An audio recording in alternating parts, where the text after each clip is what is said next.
नमस्कार मेरे प्रिय साथियों, कैसे हैं आप लोग। स्वस्थ रहिए और मस्त रहिए दोस्तों। मैं हूं कुणाल सनाडे और लक्ष्य क्लास के डिजिटल मंच पर आप सभी का हार्दिक स्वागत करता हूं। दोस्तों, शुरुआत करने जा रहे हैं आज के शानदार धमाकेदार ऊर्जा से भरपूर सेशन की, जहां मैं कुणाल सनाडे आप सभी विद्यार्थियों के लिए लेकर आया हूं ये शानदार और बहुत ज्यादा इंपॉर्टेंट मानी जाने वाली क्लास। जी हां दोस्तों, जिसमें आज का हमारा टॉपिक रहने वाला है आकलन, मापन, मूल्यांकन। तो आप सभी लोगों से निवेदन है कि जल्दी से इस क्लास से जुड़ जाएं, क्योंकि ना केवल आपको यहां मैं शॉर्ट नोट्स पढ़ाने वाला हूं, एमसीक्यूज करवाने वाला हूं, बल्कि कई सारे पीवाईक्यूज भी सॉल्व करवाने वाला हूं। तो पूरी वीडियो का एंड तक जरूर देखना, क्योंकि ये जो आज की वीडियो होने वाली है ये आपके रीट मेंस में, रीट पात्रता परीक्षा में, सेकंड ग्रेड में, सी टेट में और फर्स्ट ग्रेड में, यानी सारी शिक्षक भर्तियों में काम आने वाली। चाहे आप यूपी टेट, एचपी टेट किसी का भी एग्जाम दें, हर शिक्षक भर्ती में ये टॉपिक पूछा जाता है, बहुत इंपॉर्टेंट होता है। कई सारे सवाल बार बार यहां से पूछे जाते हैं। तो आज के इस सेशन में हम बात करेंगे कि आखिरकार आकलन, मापन और मूल्यांकन क्या होता है। इंग्लिश मीडियम वालों के लिए भी ये इंपॉर्टेंट क्लास है, क्योंकि ना केवल मैं हिंदी में समझूंगा बल्कि इनकी इंग्लिश टर्मिनोलॉजी भी समझाने वाला हूं। तो वीडियो को जरूर लाइक करें, शेयर करें अपने दोस्तों, साथियों, सहपाठी ग्रुप तक, अपने फैमिली, फ्रेंड्स, इंस्टाग्राम, फेसबुक तक, यदि आप देख रहे हैं। और प्यारा सा कमेंट करके भी बताइएगा कि आज का सेशन आपको कैसा लगेगा। ठीक है, तो चलिए अब आपका समय जाया नहीं करते हुए हम सीधे सीधी बात करेंगे और समझेंगे कि आखिरकार आज का जो है हमारा टॉपिक आकलन, मापन, मूल्यांकन किस प्रकार से काम करता है, इस पर बात करेंगे। तो प्यारे साथियों, आज के इस सेशन को हम शुरू करें उससे पहले मैं आपको बताना चाहता हूं, यदि आप तैयारी कर रहे हैं रीट पात्रता परीक्षा की, तो लक्ष्य क्लासेस लेकर आया है रीट लेवल 1, लेवल 2 आप सभी विद्यार्थियों के लिए 6666 प्रश्नों की ये शानदार प्रैक्टिस सेट जो आपको अवेलेबल करवाई जा रही है लक्ष्य क्लासेस के एप्लीकेशन, यूट्यूब स्टोर और नजदीकी बुक स्टोर पर। यदि आप लेवल 1 से हैं तो मात्र 370 रुपए के नाममात्र शुल्क में, लेवल 2 से हैं तब भी मात्र 370 रुपए के नाममात्र शुल्क में, और लेवल 2 एसएसटी से हैं तब भी मात्र 399 रुपए के नाममात्र शुल्क में। जल्दी से जाएं और इस किताब को खरीद के अपनी तैयारी शुरू करें लक्ष्य परिवार के साथ। तो चलिए शुरू करते हैं और देखते हैं कि आखिरकार यहां पर क्या कुछ कहा जा रहा है। ठीक है, तो चलिए हम बात करेंगे इसके बारे में और देखते हैं कि आखिरकार आकलन क्या है, मापन क्या है, मूल्यांकन क्या है। ठीक है, तो देखिए विद्यार्थियों, सबसे पहले तो यहां पर आपको 3 शब्द दिए हुए, आकलन, मापन और मूल्यांकन। पहली बात तो आप देखें, इनको एक एक करके समझेंगे तो बेहतरीन होगा। तो सबसे पहले मैं आपको क्या समझूंगा कि मापन क्या होता है। तो आज हम समझते हैं कि मापन क्या है। मापन का मतलब क्या होता है बेटा? मापन का मतलब होता है मेजरमेंट। क्या होता है बेटा? मेजरमेंट। अच्छा एक बात बताओ, अंतिम बार आपने अपने शरीर का मेजरमेंट कहां दिया था? कहां दिया था? हाँ, बिल्कुल सही सुना आपने, बिल्कुल सही समझा आपने, टेलर की दुकान पर। आप याद करो, जब हम टेलर की दुकान पर जाते हैं तो वो क्या करता है? हमारे शरीर का मापन करता है, कपड़ों या वस्त्रों के निर्माण के लिए करता है ना। तो आप देखते हैं कि वो हमसे कहता है हाथ ऊपर कर दो, है ना। अच्छा, फिर यहां से मापता है, फिर यहां से मापता है, सीना, कमर, है ना, मोरी, पता नहीं क्या क्या मापता है। तो फिर आप देखते हो कि वो जब मापन करता है, न केवल मापन करता है बल्कि अपना चश्मा नीचे करके एक डायरी में लिखता रहता है, अच्छा ये है, अच्छा ये है, करता है ना। इसका मतलब आपके शरीर का जो आकार है उसको कुछ अंकों द्वारा प्रदर्शित करता है। किसके द्वारा? अंकों द्वारा प्रदर्शित करता है कि सीना इतना है, कमर इतनी है, मोरी इतनी है, XYZ। तो ये जो बेटा वो आपके शरीर के आकार को क्या कर रहा है? अंकों द्वारा प्रदर्शित कर रहा है। तो यही क्या कहलाता है? मापन। तो अगर कोई आपसे पूछ ले सामान्य शब्दों में कि बताओ मापन क्या होता है, तो मापन का मतलब है ज्ञान की मात्रा को, किसकी मात्रा को? ज्ञान की मात्रा को अंकों द्वारा प्रदर्शित करना क्या कहलाता है? मापन। जैसे आपने देखा होगा कि बेटा जब भी कोई छात्र होता है उसकी योग्यता की बात आए या उसकी विशेषताओं की बात आए तो हम उसके योग्यता या विशेषताओं की जो मात्रा है उसकी कैलकुलेशन यानी गणना करते हैं। यानी कि आप देखोगे कि उसके ज्ञान की जो मात्रा होगी उसको गणितीय इकाई में निश्चित करते हैं। तो यही मापन है। अब कैसे करते हैं? तो देखो, आपने बच्चे का टेस्ट लिया। क्या लिया बेटा? बेटा टेस्ट लिया। कितने नंबर का? 100 नंबर का। और बच्चे के मान लो 70 नंबर आए। कितने? 70 मार्क्स आए, है ना। 100 में से 70 नंबर आए। तो ये 70 नंबर क्या है? ये 70 नंबर उस बच्चे के ज्ञान की मात्रा को दर्शाते हैं। किसकी मात्रा को बेटा? उस बच्चे ने कितना नॉलेज लिया, उसके ज्ञान की क्या दर्शाते हैं? हमने कहा सर उसके ज्ञान की मात्रा को दर्शाते हैं। और मात्रा मतलब अंग्रेजी में क्या होता है? क्वांटिटी। तो ये किसको दर्शाते हैं? हमने कहा सर ये हमारे नॉलेज की क्वांटिटी, ज्ञान की मात्रा को दर्शाना। किसके द्वारा? और देखो ज्ञान की मात्रा को हमने किससे दर्शाया? अंकों से, नंबर से। यही क्या है? मापन, जिसको अंग्रेजी में कहते हैं मेजरमेंट। क्या कहते हैं? मेजरमेंट। बोलो बात समझ में आई? यस और नो? तो आपको सीधी भाषा में याद रखना है, ज्ञान की मात्रा को अगर आपसे पूछ लिया जाए कि बताओ अंकों द्वारा प्रदर्शित करना क्या कहलाता है, तो क्या बताओगे? मापन। अच्छा याद करो, बीएस ब्लूम ने क्या कहा था? बीएस ब्लूम ने कहा था कि बच्चे के सर्वांगीण विकास के 3 पक्ष होते हैं। कितने पक्ष? 3। कौन कौन से? तो हमने कहा सर देखो बीएस ब्लूम जो थे बेटा, बीएस ब्लूम ने कहा कि यदि व्यक्ति का सर्वांगीण विकास करना है तो इसके लिए सर्वांगीण विकास के कितने पक्ष हैं? हमने कहा सर 3 पक्ष हैं। कौन कौन से हैं? तो इन्होंने कहा था देखो एक तो होता है ज्ञानात्मक, एक होता है भावात्मक और एक होता है क्रियात्मक। बताओ कितने हो गए? 3। कौन कौन से? ज्ञानात्मक, भावात्मक और क्रियात्मक। अब एक बात बताना बेटा, अंग्रेजी में भी इनको मैं बता देता हूं, कॉग्निटिव, अफेक्टिव एंड कॉग्निटिव, जिसको हम साइकोमोटर भी कहते हैं, 3 पक्ष होते हैं। और अभी मैंने यहां क्या लिखा है? मापन किसी भी व्यक्ति के ज्ञान की मात्रा को अंकों से प्रदर्शित करना कहलाता है। सवाल पूछेगा कि बताओ हमारा जो मापन होता है वो हमारे सर्वांगीण विकास के तीनों पक्षों में से कौन से पक्ष को दर्शाता है? ऑप्शन नंबर ए ज्ञानात्मक, बी भावात्मक, सी क्रियात्मक या डी उपरोक्त सभी। तो आप याद रखेंगे ये हमारे सर्वांगीण विकास के सारे पक्षों को नहीं दर्शाता है, यह केवल ज्ञान की मात्रा को दर्शाता है। किसको?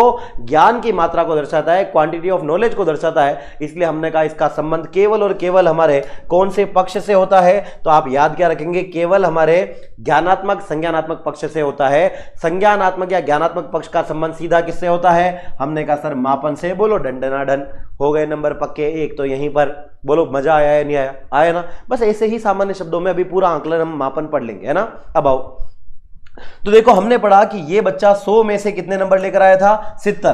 तो 70 लाने की उसकी क्या थी? योग्यता, उसकी विशेषता है। और इसी की गणना हमने की किसके माध्यम से? उसकी मात्रा के माध्यम से। तो इसके लिए हमने गणितीय इकाइयों यानी मैथमेटिकल नंबर्स का उपयोग किया। तो यही मापन है। तो मापन की जो क्रिया है वो विभिन्न पक्षों के संबंध में साक्ष्यों का संकलन है। बहुत इंपॉर्टेंट बात है बेटा, बहुत इंपॉर्टेंट। यह जो है किससे संबंधित होती है? तो सीधा सीधा याद रखना, साक्ष्यों के संकलन से। संकलन यानी क्या होता है? कलेक्शन। और साक्षी मतलब एविडेंस, सबूत है। हमने जो पढ़ाया वो बच्चे को कितना समझ में आए? बताओ आप खुद, एक टीचर जब क्लास में पढ़ाता है तो अपना कितना % देता है? 100%। टीचर ने 100% पढ़ाया लेकिन बच्चे को कितना समझ में आया? 70%। तो ये 70% सबूत है कि बच्चे को 70% समझ में आया। सबूत है या नहीं? परीक्षा लेंगे तो आ जाएगा ना सबूत। तो मतलब हम ये जो सबूत हमें मिला है उसका कलेक्शन जो करते हैं, यह किस में करते हैं? मापन की प्रक्रिया में। किसमें? मापन की प्रक्रिया में। बोलो बात क्लियर? अब देखो एक बात बताओ, क्या ये 100 में से 70 नंबर लाना बच्चे के लिए एक अचीवमेंट है या नहीं? यस और नो? फेल भी हो सकता है, वो भी एक अचीवमेंट है। 100 में से 90 भी ला सकता है, 99, जितने भी नंबर लाएगा, क्या ये बच्चे की एक अचीवमेंट है या नहीं? यस और नो? बच्चे के लिए तो 100 में से 70 लाना है तो ये एक उपलब्धि है। उपलब्धि है मतलब मापन जो होता है बेटा, ये मापन किसी वस्तु या उपलब्धि को संख्यात्मक रूप से प्रदर्शित करता है। किसको? हमने कहा सर किसी भी वस्तु या उसकी उपलब्धि, अचीवमेंट को, किसी अचीवमेंट को न्यूमेरिकली नंबर के फॉर्म में प्रेजेंट करता है, तब ये मापन कहलाता है। हो गया डन। डन। चलें आगे। अगला देखो, अब अगर आप बच्चा पढ़ा रहे हो ना किसी को भाषा सीखना, अभी आपके रीट में भी आएगी लैंग्वेज प्रथम, लैंग्वेज 2, और देखना लैंग्वेज प्रथम, लैंग्वेज 2 की शिक्षण विधियों में भी आपको आकलन मापन मिलेगा, है ना? तो देखो भाषा शिक्षण जो होती है ना, भाषा शिक्षण के क्षेत्र में जो मापन है, मेजरमेंट है, इसका सबसे ज्यादा प्रयोग किया जाने वाली विधि जो है वो कौन सी है? परीक्षा विधि। तो भाषा शिक्षण के क्षेत्र में अगर मापन का उपयोग करना है तो मापन के लिए आपको क्या लेनी पड़ेगी? बच्चे की परीक्षा लेनी पड़ेगी, तभी तो पता चलेगा कि हिंदी इंग्लिश सीखा या नहीं सीखा। बोलो बात क्लियर? कहने की बात यह है कि जो मापन है, मेजरमेंट है, यह मूल्यांकन का ही एक भाग है। किसका भाग है? मूल्यांकन का। और मूल्यांकन के अंदर ऑटोमेटिक क्या निहित होता है? मापन। ये लाइन समझ में नहीं आए ना तो दिमाग पर जोर नहीं देना है। क्यों नहीं देना है? क्योंकि मैं हूं ना अभी आपके लिए। आगे मूल्यांकन पढ़ूंगा तो वहां सब समझ में आ जाएगा, धीरे धीरे, रफ्ता रफ्ता, होले होले, कि हो क्या रहा है मूल्यांकन में। ठीक है, अब आओ समझते हैं इसकी परिभाषा क्या है। तो देखो हमारे भाई साहब एक थे जिनका नाम है थॉर्नडाइक। क्या नाम है? थॉर्नडाइक। याद करो, ये तो हमारे साइकोलॉजी यानी शिक्षा मनोविज्ञान के जनक है ना? इन्होंने क्या कहा? इन्होंने कहा वो जो कुछ जिसका अस्तित्व है, वह जो कुछ जिसका क्या है? अस्तित्व है। अस्तित्व यानी जिसका अपना एग्जिस्टेंस है ना? हर वो चीज जिसका अस्तित्व है वह किसी न किसी मात्रा में होता है, उसकी क्वांटिटी जरूर होगी, और अगर क्वांटिटी होगी इसका मतलब फिर उसका क्या किया जा सकता है? मापन किया जा सकता है, उसको मेजर किया जा सकता है। तो एक बात बताओ यार, फटाफट से बताओ, आप जहां बैठे हो अपने आसपास देख लो अभी क्या है। देखो जल्दी से देखो, अभी आप जहां बैठे हो आपके आसपास क्या है? कोई ना कोई चीज जरूर होगी आपके सामने। अभी आप जहां बैठे हो आपके हाथ में फोन है ना? तो क्या बताओ, फोन को मापा जा सकता है? 1 किलो, 2 किलो, 3 किलो मापा जा सकता है ना? अच्छा, फोन का शेप देखो आप, फोन का शेप कैसा दिखाई दे रहा है आपका? आपका जो फोन है बेटा वो आयताकार दिखाई दे रहा है ना? आयताकार। और क्या आयत का क्षेत्रफल निकाला जा सकता है? लंबाई इंटू चौड़ाई, यस और नो? तो क्या आपके फोन के लंबाई चौड़ाई को मापा जा सकता है? क्या उसके वजन को मापा जा सकता है? अरे यहां तक कि आप जिस कमरे में बैठे हो ना, वो खुद एक घनाभ या घन की आकृति का होगा, और घनाभ या घन का भी बताओ पृष्ठीय क्षेत्रफल या घन का आयतन, ये निकाल सकते हैं या नहीं? निकाल सकते ना। इसका मतलब क्या है? हर वो चीज जिसका अपना अस्तित्व है उसको मापा जा सकता है, किसके रूप में? क्वांटिटी के रूप में। तो आप बताओ, आपके प्रिय कुणाल सर का भी अपना कोई अस्तित्व है या नहीं? है ना। तो मेरा अगर अस्तित्व है तो मुझे भी मापा जा सकता है, बिल्कुल मापा जा सकता है। खड़ा कर दो मुझे तराजू में, खड़ा कर दो वेटिंग मशीन में, वे मशीन पे, और मैं जब खड़ा हो जाऊंगा तो फिर मेरा वजन वहां नीचे आ जाएगा। नीचे आ जाएगा तो वजन जो आएगा वो नंबर के रूप में आएगा, और नंबर के रूप में क्या प्रदर्शित करेगा? मेरे वजन या भार की मात्रा को। भार की मात्रा मतलब मेरे शरीर की क्वांटिटी को प्रस्तुत करेगा। इसका मतलब मेरा क्या हो गया? मापन। बोलो डन डना डन। यही बात किसने कही थी? थॉर्नडाइक ने। कितनी प्यारी बात कही यार, थॉर्नडाइक के लिए था छोटा सा एक लाइक बनता है। चले आगे। अगला अगले व्यक्ति का नाम क्या है बेटा? अगले व्यक्ति का नाम है एस स्टीवेंस। इंपॉर्टेंट आदमी है, फिर से कह रहा हूं, इसको विशेष आप याद रखेंगे, है ना। इस आदमी का नाम क्या है? हमने कहा सर इंपॉर्टेंट याद रखेंगे, एस स्टीवेंस। इन्होंने कहा कि निश्चित स्वीकृत नियम होते हैं कुछ, क्या होते हैं? पहले से प्री डिफाइंड कुछ रूल्स होते हैं, उनके अकॉर्डिंग अगर आप वस्तुओं को अंक देते हो तो ये प्रक्रिया मापन कहलाती है ना। ऐसा नहीं कि नंबर आए और कुछ भी दे दिए। बच्चा आया, आपने कहा ये ले बेटा ले जा 100 में से 100, ऐसा नहीं है। आप याद करो, जब आप गणित भी पढ़ाते हो, है ना। एक बात बताओ, गणित में बचपन में आपने परीक्षा जरूर दी होगी, और गणित का जब भी सवाल आता था तो क्या गणित का उत्तर लिख देने से पूरे नंबर मिल जाते थे? क्या नहीं मिलते थे ना। यानी आप याद करो, स्टेप के भी नंबर मिलते थे, यस और नो? मिलते थे ना। जब तक आप वो स्टेप बाय स्टेप फॉलो नहीं करोगे, जब तक वो पूरी प्रक्रिया करके लास्ट में नहीं लिखोगे। अतः चूंकि हमने ये कहा कि 5 रुपए का एक पेन है, अतः हम कह सकते हैं 3 पेन के 15 रुपए होंगे, सिद्ध होता है। तो क्या वो सिद्ध करना, वो लाइन लिखना, चूंकि यूंकि यूंकि जो भी लिखना होता है या नहीं? पूरे स्टेप लिखते हो तब पूरे नंबर मिलते हैं। इसका मतलब अंक ऐसे ही नहीं दे सकते हो। अंक देने के लिए भी कुछ क्या बना रखे हैं? पहले से स्वीकृत नियम बना रखे हैं, और इनके अनुसार अगर आप अंक देते हो तो वो मापन। ये बात किसने कही? एस स्टीवेंस ने। बोलो डन डना डन। ठीक। अब देखो मापन की विशेषता क्या है, ये तो पढ़ने की भी जरूरत नहीं है क्योंकि आपने मेरे से पढ़ लिया, तो फिर विशेषता तो छोटी मोटी चीज हो गई आपके सामने। कैसे? मापन जो होता है ये बालक की योग्यताओं को गणितीय इकाइयों में व्यक्त करता है। किसमें? गणितीय इकाइयों में, यानी मैथमेटिकल यूनिट्स में डिफाइन करता है। तो अभी हमने देखा कि नंबर देते हम, है ना। तो जो मापना है वही मापन है, जो मेजर करोगे वही तो मेजरमेंट कहलाएगा। और आप देखो कि मापन कैसा होता है? मात्रात्मक, क्योंकि हमारे नॉलेज की क्या बताता है? क्वांटिटी। तो इसका मतलब ये कैसा हो गया? मात्रात्मक। याद रखेंगे मात्रात्मक। मूल्यांकन हो उससे पहले क्या करना जरूरी है? हमने कहा सर मापन करना जरूरी है। मूल्यांकन किसका करोगे? बालक के सर्वांगीण विकास का करोगे ना। और सर्वांगीण विकास हुआ या नहीं हुआ उससे पहले नंबर तो देख लो कॉपी में, क्योंकि सर्वांगीण विकास के जो 3 पक्ष होते हैं, ज्ञानात्मक, भावात्मक, क्रियात्मक, उसमें पहला कौन सा था? ज्ञानात्मक। तो सबसे पहले क्या करोगे? हमने कहा सर मापन करेंगे, और ये मापन मूल्यांकन से पहले होगा, इसीलिए हमने कहा मापन मूल्यांकन की पूर्व अवस्था है। बोलो डन डना डन। आगे बढ़ जाए, अगला देखो क्या है। अब बेटा इसी प्रकार से मापन के क्या बताए गए हैं? मापन के बताए गए हैं स्तर। स्तर का मतलब क्या होता है? लेवल, है ना। किसके लेवल बनाए गए? तो देखो लेवल तो सबके निकलेंगे, है ना। लेवल सबके निकलेंगे, लेकिन अभी हम किसके लेवल निकालेंगे? मापन के। तो याद रखना, मापन के 4 लेवल किसने निकाले थे?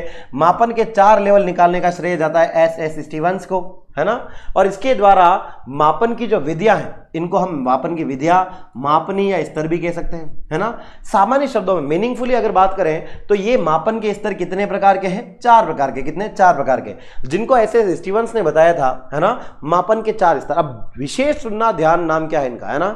देखो ये 4 जो स्तर हैं, इनको इन्होंने एक डायग्राम के रूप में प्रस्तुत किया था, पिरामिड नुमा आकृति में। ओहो हो, पिरामिड किथे जा रहा है ना। तो ये पिरामिड, कोई दिक्कत नहीं, पिरामिड नुमा आकृति में प्रस्तुत किया था। और कैसे किया था तो समझो, ये रहा पिरामिड, है ना। चलो कोई दिक्कत वाली बात नहीं है, जिसको जाना है जाए, नहीं आना है आए, है ना। हमने कहा सर देखो ये 4 स्तर इन्होंने बताए एस स्टीवेंस ने, और कौन कौन से स्तर हैं जो इसके अंतर्गत बताए गए हैं, मैं आपको बहुत आसान शब्दों में समझाऊंगा, है ना। तो देखो 1, ये लो जी 1, ये लो जी 2, ये लो जी 3, और ये लो तो सी 4। 1 2 3 4 कितने स्तर हो गए? हमने कहा सर 4 स्तर। सबसे पहला कौन सा बताया था? पहला इन्होंने बताया था नामित, दूसरा कौन सा बताया था? दूसरा बताया था क्रमित, क्रमित या क्रमिक भी कह सकते हो, क्रमित ज्यादा अच्छा रहेगा। नामित, क्रमित के बाद कौन सा बताया था? तो याद रखेंगे तीसरे नंबर पर बताया था अंतराल। कौन सा मापन? अंतराल मापन। और याद रखेंगे सबसे अंत में कौन सा बताया था? तो इसको कहते हैं अनुपात मापन। कौन सा? अनुपात मापन। तो बताओ हमारे मापन के कुल कितने प्रकार हैं, कितने स्तर हैं? 4 स्तर है। कौन कौन से? नामित मापन, नामित के बाद क्रमित मापन, अंतराल मापन, अनुपात मापन। Nominal, ordinal, interval and proportional. बोलो कितने हो गए? 4। डन डना डन। बोलो बात क्लियर? यस और नो लिख के बताओ एक बार कमेंट में भी। आप सब लोग है ना, वीडियो खत्म होगी और मुझे पता है अभी आप रिकॉर्डेड देख रहे हो तो आप कमेंट करके बता देना, है ना। मापन के कितने स्तर थे? 4। कौन कौन से? NOIR, नॉमिनल, ऑर्डिनल, इंटरवल और प्रोपोर्शनल। ठीक है, इसका मतलब नामित क्रमित, नामित क्रमित, नामित क्रमित, अंतराल अनुपात, नामित क्रमित, अंतराल अनुपात, नामित क्रमित, अनुपात अनुपात, अंतराल अनुपात। हो गए याद? बोलो हुए या नहीं हुए? ये 4 स्तर किसने बताए? SS स्टीवंस ने। अब एक बात बताओ, सबसे पहला कौन सा है? शाब्दिक मापन स्तरीय। शाब्दिक को ही याद रखना, हमने क्या कहा? शाब्दिक मापन को ही याद रखना, नामित भी कहा। क्या कहा? नामित मापन जो अभी मैंने बताया, ये कौन सा है? शाब्दिक मापन का ही एक प्रकार है। और क्योंकि ये सबसे पहले आता है इसलिए ये सबसे निम्न श्रेणी का माना जाता है। क्या करते हैं इसमें? तो इसमें बेटा जो वस्तु होगी, घटना होगी, जो भी उसकी विशेषता होगी, उसके निश्चित गुणों के आधार पर उसको किस में रखा जाएगा? अलग अलग समूहों में रखा जाएगा, अलग अलग समूहों में रखा जाएगा। और उस समय उस समूह की पहचान के लिए हम उसको या तो क्या दे देंगे? कोई संख्या, या फिर कोई चिन्ह, या फिर कोई नाम दे देंगे। नाम भी दे सकते हो आप, है ना, कुछ भी दे सकते हो। अच्छा, इसके लिए आप प्रश्नावली विधि, निरीक्षण विधि का उपयोग। अब ये सब बातें ना देखो, ये आपको समझ में नहीं आ रही होगी, मोटी मोटी बातें, किताब की बातें, साधारण शब्दों में समझते हैं ना। मैं हूं ना, आप चिंता मत करो, है ना। शाब्दिक मापन क्या होता है? देखो, शाब्दिक मापन नामित मापन भी कहलाता है। तो सीधा याद रखेंगे, नाम देने की प्रक्रिया क्या कहलाती है? नामित। अच्छा, एक बात बताओ, आप में से जो वीडियो देख रहे हैं, क्या आप में से कुछ लोग आर्ट से हैं या नहीं? यस और नो? हमने मान लिया कि 100 में से 50 लोग आर्ट से हैं। कितने? हमने कहा सर 100 में से 50 लोग तो किससे हैं? आर्ट से हैं। 100 में से 30 लोग किससे हैं? 100 में से 30 लोग साइंस से हैं। 100 में से 20 लोग कॉमर्स से हैं। किससे हैं? कॉमर्स से। अच्छा, मेरी जो वीडियो देख रहे हैं ना, मेरे वीडियो, क्योंकि हमारे जो लक्ष्य क्लासेस के स्टूडेंट हैं, विद्यार्थी हैं, उनसे मेरा विशेष प्रेम है, गांव वालों से विशेष प्रेम है। तो ज़्यादातर देखने वाले ग्रामीण हैं, है ना, ग्रामीण परिवेश से आते हैं। तो हमने कहा सर आप में से कई सारे लोग तो क्या है? ग्रामीण। जैसे मान लो 100 में से 70 लोग गांव वाले भी ये वीडियो देख रहे होंगे, और ऐसा नहीं कि शहर वाले नहीं देख रहे हैं, शहरी लोग भी देख रहे हैं। और कितने हैं? 30। अब एक बात बताओ, मैंने 100 के आंकड़े को क्या अलग अलग भागों में बांट दिया या नहीं बांट दिया? या सुनो, क्या कहा था? समूहों में बांटना है, बांट दिया था। हमने कहा सर आर्ट्स वाले 50, साइंस वाले और कॉमर्स वाले ये हो गए 20। तो एक बात बताओ, क्या साइंस, कॉमर्स और आर्ट्स ये नाम देकर के हमने बच्चों को समूहों में, 3 समूह में बांट दिया या नहीं बांट दिया? इसका मतलब हमने जितने बच्चे हमारे पास थे उसको क्या दे दिया? एक नाम। और नाम किस में दिया? समूह में दिया। कि कुछ लोग गांव से हैं तो कुछ लोग शहर से। पूरी क्लास बट गई 2 भागों में। हो गया मापन, मापन हुआ, और हमने उसको क्या दे दिया? नाम।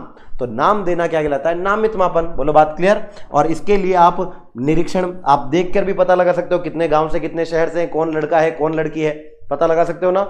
या फिर आप प्रश्न पूछ सकते हो, जैसे मैंने अभी आपसे पूछा, इसका उपयोग कर सकते हो। किसके लिए? नामित मापन या शाब्दिक मापन के लिए। अगला देखो, नामित के बाद क्या था? क्रमिक मापन। क्रमिक था ना। तो एक बात बताओ, क्रमिक मापन जो होगा क्रमिक मापन में हम क्या करेंगे? तो शाब्दिक तुलना की पहला जो हमने पढ़ा था नामित मापन, उसकी तुलना में क्रमिक मापनी जो होती है वो थोड़ी शुद्ध होती है। ऐसा नहीं कि ना एकदम शुद्ध परफेक्ट, नहीं, प्योर नहीं होती, उससे थोड़ी अच्छी होती है। अब इसमें क्या होता है कि जो भी घटना है, व्यक्ति है, विशेषता है, उसको किसी गुण या समानता के आधार पर बढ़ते हुए क्रम में या घटते हुए क्रम में व्यवस्थित कर दिया जाता है। और जब हम बढ़ते घटते क्रम में उन्हें व्यवस्थित करते हैं, उन्हें श्रेणी प्रदान की जाती है, तो ये उनका मापन क्या कहलाता है? क्रमिक मापन। कौन सा मापन? क्रमिक मापन।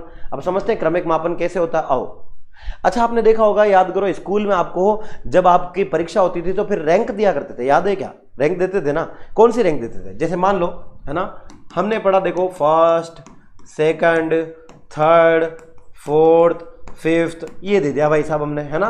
5 प्रकार के हमने क्या दे दिए बेटा? 5 प्रकार के हमने रैंक दी बच्चों को। क्या दे दी बेटा?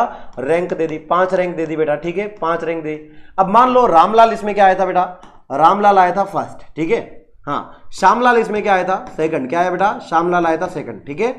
हाँ जी, ठीक है। नेजूराम, मान लो नेजूराम आया था थर्ड, ठीक है। नेजूराम के बाद देखो चौथा नाम आ गया काजूराम। काजूराम कौन सा आ गया? हमने कहा सर फोर्थ, ठीक है। और एक और नाम कोई भी ले लो, जैसे जैसे हमने कहा एक और नाम हम ले लेते हैं, कौन सा राम ले बताओ, है ना।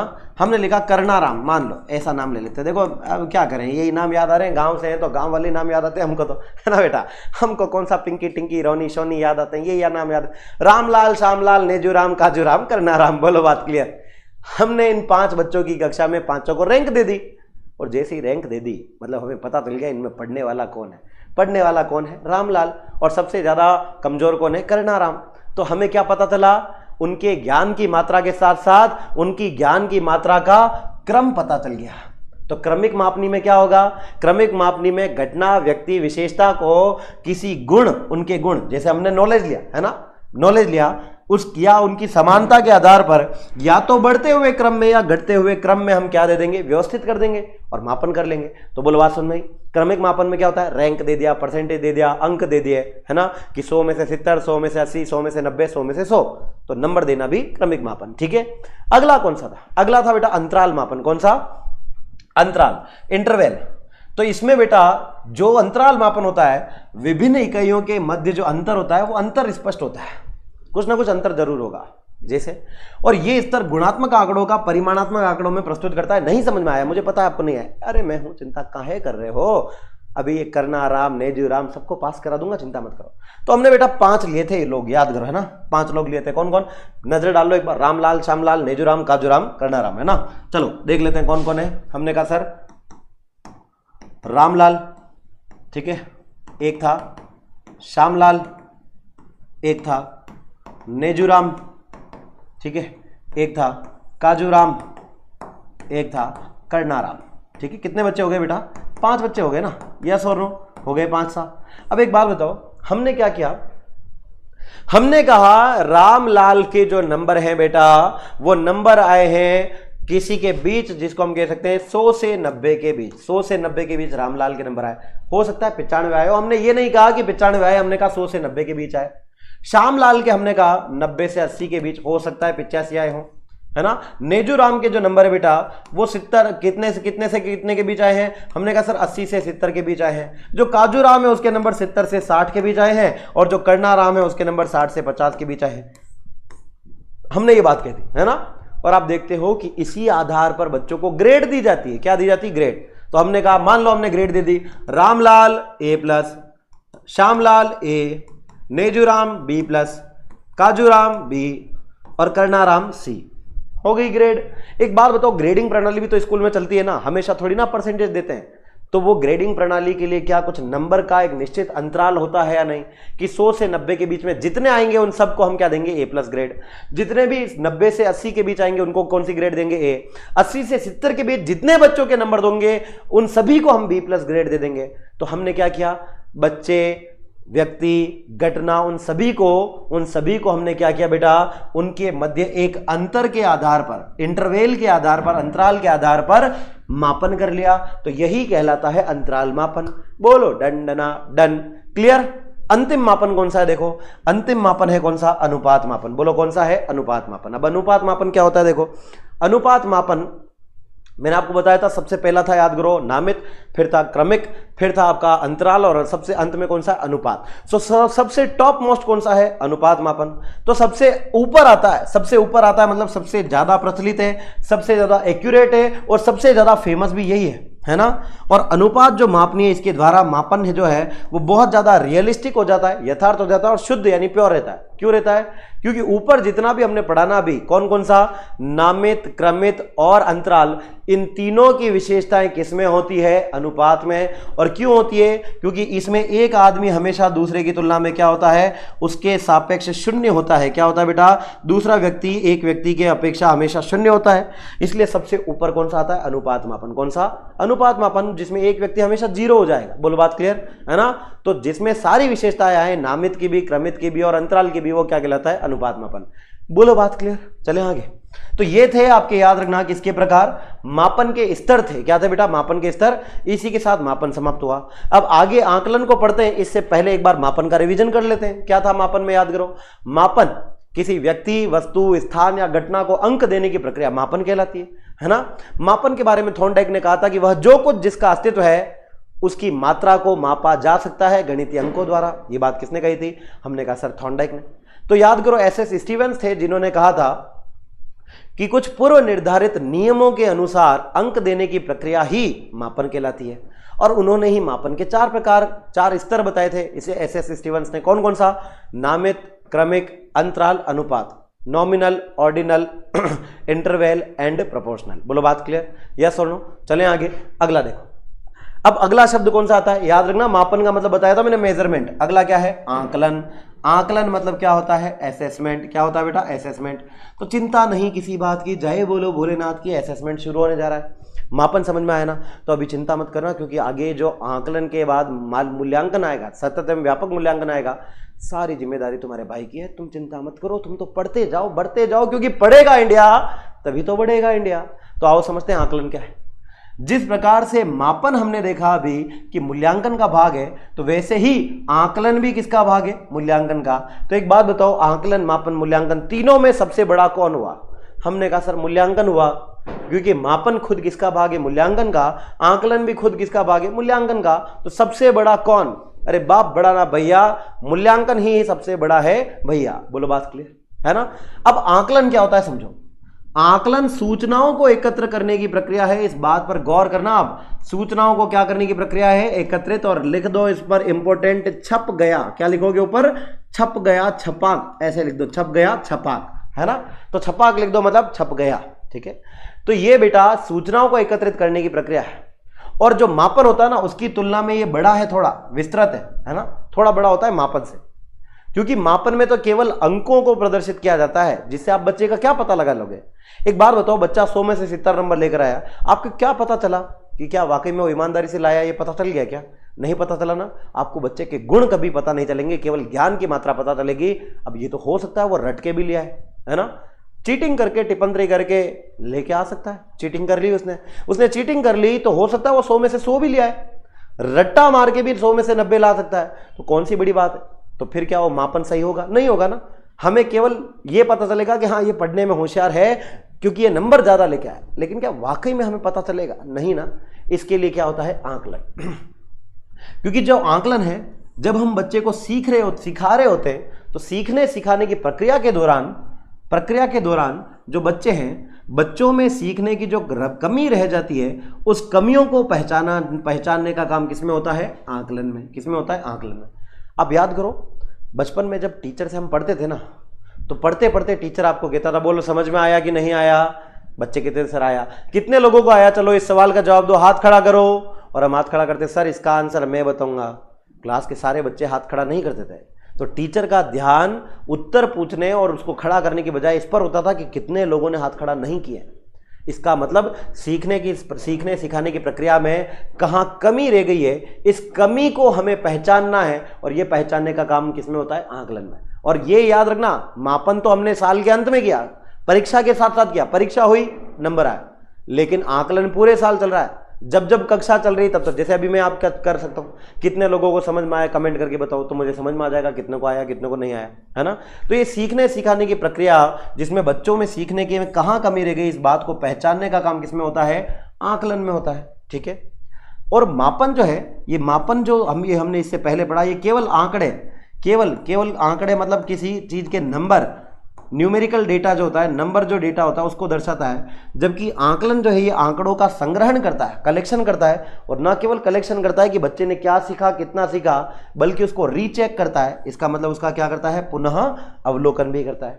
फिर से देखता है क्या वाकई में समझ में आया या नहीं आया। जैसे मान लो मैं आपको पढ़ा रहा हूँ ऑफलाइन में और आप मेरे सामने बैठे हुए हो ऑफलाइन में, तो मैं क्या करूँगा? पढ़ाते पढ़ाते आपसे सवाल पूछूंगा, बताओ कितने लोगों को लगता है कि मापन एक मात्रात्मक प्रक्रिया है? हाथ खड़ा करो। अब जितने लोग हाथ खड़ा करेंगे और जितने नहीं करेंगे ना, मेरा ध्यान उन पे होगा कि इनको समझ में क्यों नहीं आया। इसका मतलब जो मैंने पढ़ाया वो बच्चे को समझ में आया कि नहीं आया। जितने लोगों ने हाथ खड़ा किए तो मुझे पता चला कि इनको समझ में आया है, तो मेरे पास आपके रिलेटेड कुछ डेटा आया। और न केवल आया, बल्कि मैं इसको फिर से रीचेक कर रहा हूँ कितने को आया कि नहीं आया। फिर से समझाया, फिर से पढ़ाया, फिर से सवाल पूछा, पुनः अवलोकन किया। तो ये जो प्रक्रिया चल रही है ना, जिसमें आप नंबर नहीं दे रहे हो बच्चे को, आप केवल सवाल पूछते हो और ये जानने की कोशिश करते हो कि जो आपने पढ़ाया था वो बच्चे को समझ में आया कि नहीं आया। तो ये प्रक्रिया जो मापन पर आधारित नहीं है, जो क्वांटिटी या नंबर पर आधारित नहीं है इसको हम कहते हैं आकलन। क्या कहते हैं? आकलन। बोलो बात क्लियर? यस और नो? अब आगे बढ़ते हैं। देखो आकलन जो होता है वो कितने प्रकार का होता है बेटा? 2 प्रकार का। कितने? 2 प्रकार का। समझना इस बात को, आकलन 2 प्रकार का होता है। कौन कौन सा? अच्छा, ये जो आगे मैं बता रहा हूं ना बेटा, ये ना केवल आकलन है बल्कि मूल्यांकन का ही भाग है, क्योंकि मैंने आपको याद करो क्या कहा था, आकलन और मापन खुद आगे जाके किसमें मिल जाएंगे? मूल्यांकन में। तो इसकी जगह पे आप मूल्यांकन भी लिख सकते हो, आगे आएगा यही चीज मूल्यांकन में, निर्माणात्मक मूल्यांकन। इसको ही निर्माणात्मक आकलन भी कहते हैं। अंग्रेजी में क्या कहते हैं बेटा? इसी को याद रखेंगे, फॉर्मेटिव असेसमेंट भी कहते हैं। क्या कहते हैं? हमने कहा सर इसी को हम कहते हैं फॉर्मेटिव असेसमेंट, जिसको शॉर्ट में हम क्या कहते हैं बेटा? FA। इस छोटी सी बात को आप याद रखना, इसको हम शॉर्ट में क्या कहते हैं? FA कहते हैं। क्या कहते हैं बेटा? FA कहते हैं। बोलो क्लियर है ना? यस और नो? इसको अंग्रेजी में क्या कहते हैं? एक बार कमेंट करेंगे आप सभी, क्या कहते हैं? FA। ठीक है। अब क्या होता है, ये थोड़ा बहुत गंदा दिख रहा है ना, FA, चलो काट देते हैं इसको, कोई बात नहीं। तो अंग्रेजी में इसको क्या कहते हैं बेटा? FA कहते हैं। ये छोटी सी बात आप याद रखेंगे, ठीक है? FA। अब ये FA जो है निर्माणात्मक आकलन क्या होता है? सीखने सिखाने की जो प्रक्रिया होती है, इसे सीखने के लिए आकलन भी कहते हैं। क्या कहते हैं बेटा? इसे सीखने का आकलन भी कहते हैं। विशेष याद रखेंगे, सीखने का आकलन, सीखने के लिए आकलन क्या होता है, अभी सब समझाऊंगा मैं आपको, चिंता मत करो। तो इसको सीखने के लिए आकलन भी कहते हैं, और इसका उपयोग सीखने की प्रगति के लिए किया जाता है। किसके लिए? सीखने की प्रगति के लिए। अभी तक काम की बात नहीं आई, काम की बात अब आ रही है। इसका मुख्य उद्देश्य क्या है? इसका मुख्य उद्देश्य पता लगाना है कि बालकों में रचनात्मक प्रक्रिया, बालकों की रचनात्मकता में कुशलता और सक्षमता है या नहीं है। क्या बच्चे क्रिएटिव है या नहीं है ना? आपने बच्चे को सवाल पूछा, क्लासरूम चल रहा है और आपने बच्चे को पूछा कि बेटा बता 2 में मैं ऐसा क्या जोड़ूं कि 6 आ जाए। 2 में ऐसा क्या जोड़ूं कि 6 आ जाए, है ना? ये आपने सवाल पूछा। उसने कहा सर 2 में आप एक काम करो, 4 जोड़ दो, 6 आ जाएगा, है ना? तो ये तो हुआ बेसिक आंसर जो बच्चे ने कहा।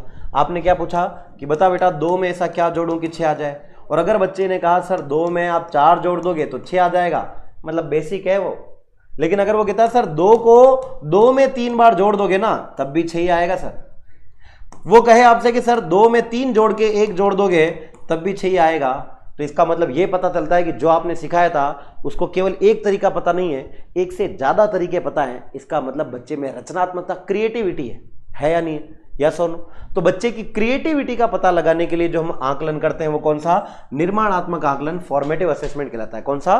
फॉर्मेटिव असेसमेंट, जो बताता है कि वाकई में बच्चे को कितना आया, बच्चे में कितनी कुशलता है, कितनी सक्षमता है। इस बात का पता तो किससे चलता है? रचनात्मक आकलन से। बोलो बात सुन भाई। और अगर वो ऐसा कर रहा है जैसा मैंने एग्जांपल दिया, इसका मतलब वो सीखने में क्या हासिल कर रहा है? सीखने में प्रगति को हासिल कर रहा है। बोलो बात क्लियर? अब इससे क्या होगा? इससे बेटा उनको सीखने और प्रगति करने में और मदद मिल सकेगी, और इस बात की पहचान हो सकेगी कि बालक क्या कर सकता है और क्या नहीं कर सकता है, बालक को क्या कठिन लगता है और क्या सरल लगता है, बालक को लक्ष्य प्राप्त करने में क्या आवश्यक है या क्या जरूरी है। इन सभी बातों का पता किससे चलता है? रचनात्मक आकलन से चलता है, फॉर्मेटिव असेसमेंट से चलता है। कुल मिला के सार ये निकला कि फॉर्मेटिव असेसमेंट, रचनात्मक आकलन, निर्माणात्मक आकलन, फॉर्मेटिव असेसमेंट FA बच्चे की क्रिएटिविटी जानने के लिए होता है। किसके लिए? क्रिएटिविटी, कि जो आपने सिखाया वो बच्चे को कितना समझ में आया, क्या उसने जो आपने पढ़ाया था उसको रट लिया है या उसको समझा है।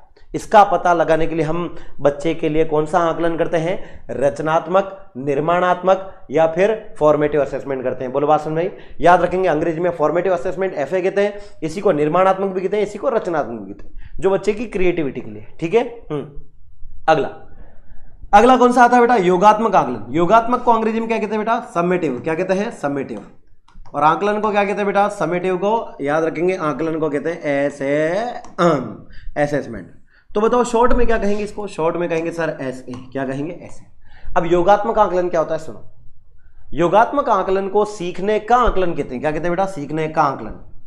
कि अभी तक तो आप सिखा रहे थे और बीच बीच में सवाल पूछ रहे थे बच्चों से कि बच्चों बताओ क्या, लेकिन अब बच्चों को आपने पूरी क्लास लेके फ्री कर दिया कि बच्चों जाओ, हो गए तुम्हारा सिलेबस पूरा मेरी तरफ से, तो क्या बच्चों को जाने दोगे क्या? नहीं ना।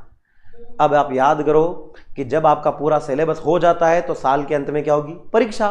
परीक्षा होगी, तो परीक्षा में बच्चे ने कितना सीखा इस बात का क्या होता है? आकलन। इसीलिए इसको कहते हैं सीखने का आकलन। बस नहीं तो पूरे साल जो आपने सिखाया वो बच्चे को कितना समझ में आया, इस बात को जांचना क्या कहलाता है? योगात्मक आकलन। और याद करो, जब फाइनल रिजल्ट आता था, वार्षिक परीक्षा होती थी, तो वार्षिक परीक्षा में पास तो पास, फेल तो fail, first division, second division, third division, merit जो भी आप लेकर आते थे वो उसमें पता चलता था ना। पता चलता था कि पूरे साल क्या सीखा, कितना सीखा, और उसके आधार पर आपको रैंक, डिवीजन, परसेंटेज दिए जाते थे। तो याद करो, वो फर्स्ट डिवीजन, सेकंड डिवीजन आपके लिए क्या होती थी? एक उपलब्धि होती थी। क्या होती थी? उपलब्धि, है ना। और वो डिपेंड किस पर करती थी? आपकी परफॉर्मेंस पर। तो ये उपलब्धि और कार्य प्रदर्शन की पहचान करना सक्षम किसमें होता है? योगात्मक आकलन में, समेटिव असेसमेंट में। तो बताओ, रचनात्मक आकलन में क्या होता है? बच्चा रचनात्मक रूप से, क्रिएटिव तरीके से कुशल और सक्षम हुआ है या नहीं हुआ है, ये हमें पता चलता है। चाहे वो पास हो या फेल, डजंट मैटर, लेकिन क्रिएटिव कितना हुआ, एक ही सवाल के जवाब अलग अलग तरीके से कितना दे पा रहा है, लेकिन एक ही सवाल का जवाब सही कितना दे पा रहा है, जिसके आधार पर हम बच्चे को अचीवमेंट या उपलब्धि दें, तो वो कौन सा कहलाता है? योगात्मक आकलन। बोलो, बात क्लियर? यस और नो? आगे बढ़े। अब तो हमने पढ़े आकलन क्या है। आकलन के दो प्रकार पढ़े, फॉर्मेटिव और समेटिव।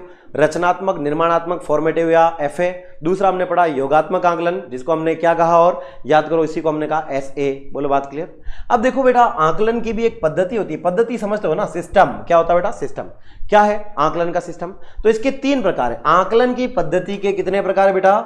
हमने कहा सर 3 प्रकार है। किसके प्रकार है? आकलन की पद्धति, है ना। आकलन का जो सिस्टम है ना, वो 3 प्रकार से चलता है। कितने प्रकार से? 3। कौन कौन से? तो पहला आता है बेटा, कौन सा? हमने कहा सर पहला आता है सीखने के लिए आकलन, जिसको हम अधिगम के लिए आकलन भी कह सकते हैं, क्योंकि अधिगम मतलब ही क्या है? सीखना। अधिगम के सीखने के लिए आकलन। दूसरा क्या है? सीखने का आकलन। क्या है बेटा? दूसरा है सीखने का आकलन। तीसरा क्या है बेटा? हमने कहा सर सीखने के द्वारा आकलन, है ना। सीखने का आकलन, सीखने के लिए आकलन, और सीखने के द्वारा क्या है बेटा? आकलन। बोलो, क्या है? सीखने। हमने कहा सर सीखने के द्वारा भी बच्चे का क्या होता है? हमने कहा सर सीखने के द्वारा भी बच्चे से क्या किया जा सकता है?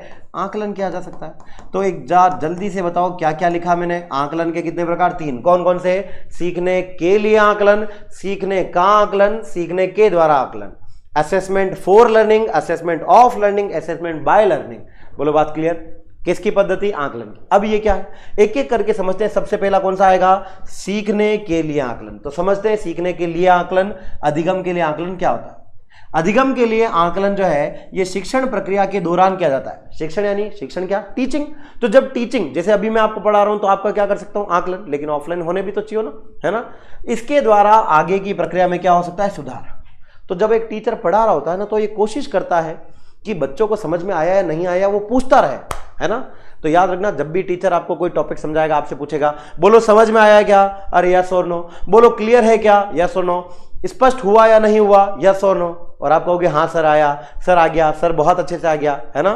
तो इस दौरान शिक्षक आपका क्या कर रहा है कि जो आपने सिखाया, शिक्षक ने सिखाया, क्या बच्चों ने सीखा या नहीं सीखा, है ना। तो बेटा ये जो आकलन, जो बेटा क्या है, शिक्षण क्रिया के दौरान होता है ना, ये कहलाता है अधिगम के लिए आकलन। क्या है? सीखने के लिए आकलन। बोलो, बात समझ नहीं, है ना। अब अगर बच्चों को समझ में नहीं आया, तो शिक्षक क्या करेगा? अपनी शिक्षण विधियों में सुधार कर लेगा। क्या कर लेगा? शिक्षण विधियों में सुधार। तो ये सुधार करने के लिए आकलन जो बनाया गया है, वो कौन सा? हमने कहा सर सीखने के लिए आकलन। बोलो, बात क्लियर? यस और नो। अगला देखो कौन सा है। अगला है अधिगम के रूप में आकलन, है ना। अगला कौन सा है बेटा? अधिगम, माफ करना, ये बाद में पढ़ेंगे, पहले तीसरा पढ़ लेते हैं ना। अधिगम का आकलन, सीखने का आकलन। अब बेटा जब आपने पढ़ा दिया, पढ़ा के समाप्त हो गए, कार्य समाप्त हो गया पढ़ाने का। अभी हमने पढ़ा था सीखने के लिए आकलन तो शुरुआत में होगा, प्रारंभ में होगा और दौरान होगा, है ना। लेकिन अधिगम का आकलन जो होगा, वो जब कार्य समाप्त हो जाएगा तब किया जाएगा, और इसमें विद्यार्थियों को उपलब्धि की सूचना दी जाएगी। आपको पूरी क्लास होने के बाद, जैसे मैं यहाँ पर क्वेश्चन आंसर सॉल्व करवाऊं, और क्वेश्चन आंसर सॉल्व करवाने के बाद मैं आपसे कहूं कि बताओ कितने लोगों के इस 10 सवाल 20 सवाल में से 10 सही हुए, 5 सही हुए, कमेंट करके बताओ। और आप कमेंट करो सर 10 में से 5, 10 में से 8, 10 में से 10, तो फिर मैं आपको उसके आधार पर क्या कहूंगा? अच्छा ये पढ़ रहा है, ये नहीं पढ़ रहा है, ये ज्यादा अच्छा पढ़ रहा है, ये प्रतिभाशाली है, क्या दूंगा? इस बात की उपलब्धि दूंगा। और कब दूंगा? जब मैंने पढ़ा लिया और आपका टेस्ट लिया, तब जाके मुझे पता चलेगा। इसका मतलब जब आप पढ़ाने का कार्य समाप्त कर चुके होते हो, तब बच्चे ने कितना सीखा, इस बात का आकलन करना ही क्या कहलाता है? अधिगम का आकलन कहलाता है। बोलो, बात क्लियर? और अंतिम कौन सा बेटा, अंतिम याद रखेंगे अधिगम के रूप में आकलन। कौन सा, अधिगम के रूप में आकलन। अभी तक आकलन कौन कर रहा था, अभी तक शिक्षक कर रहा था। कौन कर रहा था, शिक्षक कर रहा था ना। अब बेटा देखो, छात्रों के द्वारा सीखने की प्रक्रिया के दौरान किया जाता है। किसके द्वारा, छात्रों के द्वारा। ये शिक्षक द्वारा नहीं होगा, किसके द्वारा, छात्रों के द्वारा। और छात्र स्वयं का, स्वयं के द्वारा आकलन करेंगे। एक बात बताना बेटा, जब भी क्लास में टीचर, ऑफलाइन क्लास में टीचर आपको पूछता था ना, बताओ कितने लोगों को समझ में आया, तो टीचर को भी पता होता था कि 100% सारे बच्चों को समझ में नहीं आया होगा। और कुछ बच्चे तो झूठ भी बोल लेते हैं हाँ सर हमको आ गया। उनका जीव जानता है अंदर से कि उनको कितना आया। अंदर से आवाज आ रही तुझे कुछ नहीं आया बेटा। तो अब जो बच्चा हाथ जूटा खड़ा कर रहा है लेकिन खुद का आकलन खुद कर रहा है ना कि मुझे कितना आया, सर ने तो पढ़ाया लेकिन क्या वाकई में मैंने सीखा या नहीं सीखा। तो जब पढ़ा रहे होते हैं इस दौरान छात्र जो स्वयं का आकलन करते हैं, इसको कहते हैं छात्रों के द्वारा या अधिगम के रूप में किया गया आकलन। बोलो बात क्लियर। तो आकलन के कितने पद्धतियां हैं, 3 पद्धतियां। कौन कौन सी, अधिगम का आकलन, अधिगम के लिए आकलन, अधिगम के रूप में आकलन। Assessment for learning, of learning and by learning. बोलो बात क्लियर। चले आगे, अगला देखो क्या कहता है। अगली बात कर लेते हैं। देखो अब अंतिम क्या आ गया बेटा, हमने कहा सर अब आ चुका है। देखो मूल्यांकन क्या आ गया है, मूल्यांकन, है ना। समझते हैं मूल्यांकन क्या होता है, मूल्यांकन के बारे में पढ़ते हैं। मूल्यांकन क्या है, तो मूल्यांकन जो होता है बेटा, मूल्यांकन का अर्थ मूल्यों के निर्धारण से होता है। किसके निर्धारण से, मूल्यांकन का अर्थ जो मूल्य है, मूल्य निर्धारित करना क्या कहलाता है, मूल्यांकन कहलाता है। कैसे कहलाता है, आओ समझते हैं। मूल्यांकन जो होता है इसका अर्थ याद रखना, मापन से ज्यादा बड़ा है, आकलन से ज्यादा बड़ा है। क्योंकि मैं आपको पहले ही बता चुका हूं कि जो आकलन होता है ये गुणात्मक होता है और जो मात्रात्मक होता है उसको हम मापन कहते हैं। और आकलन और मापन दोनों को मिलाओगे तब जाकर क्या बनेगा, मूल्यांकन।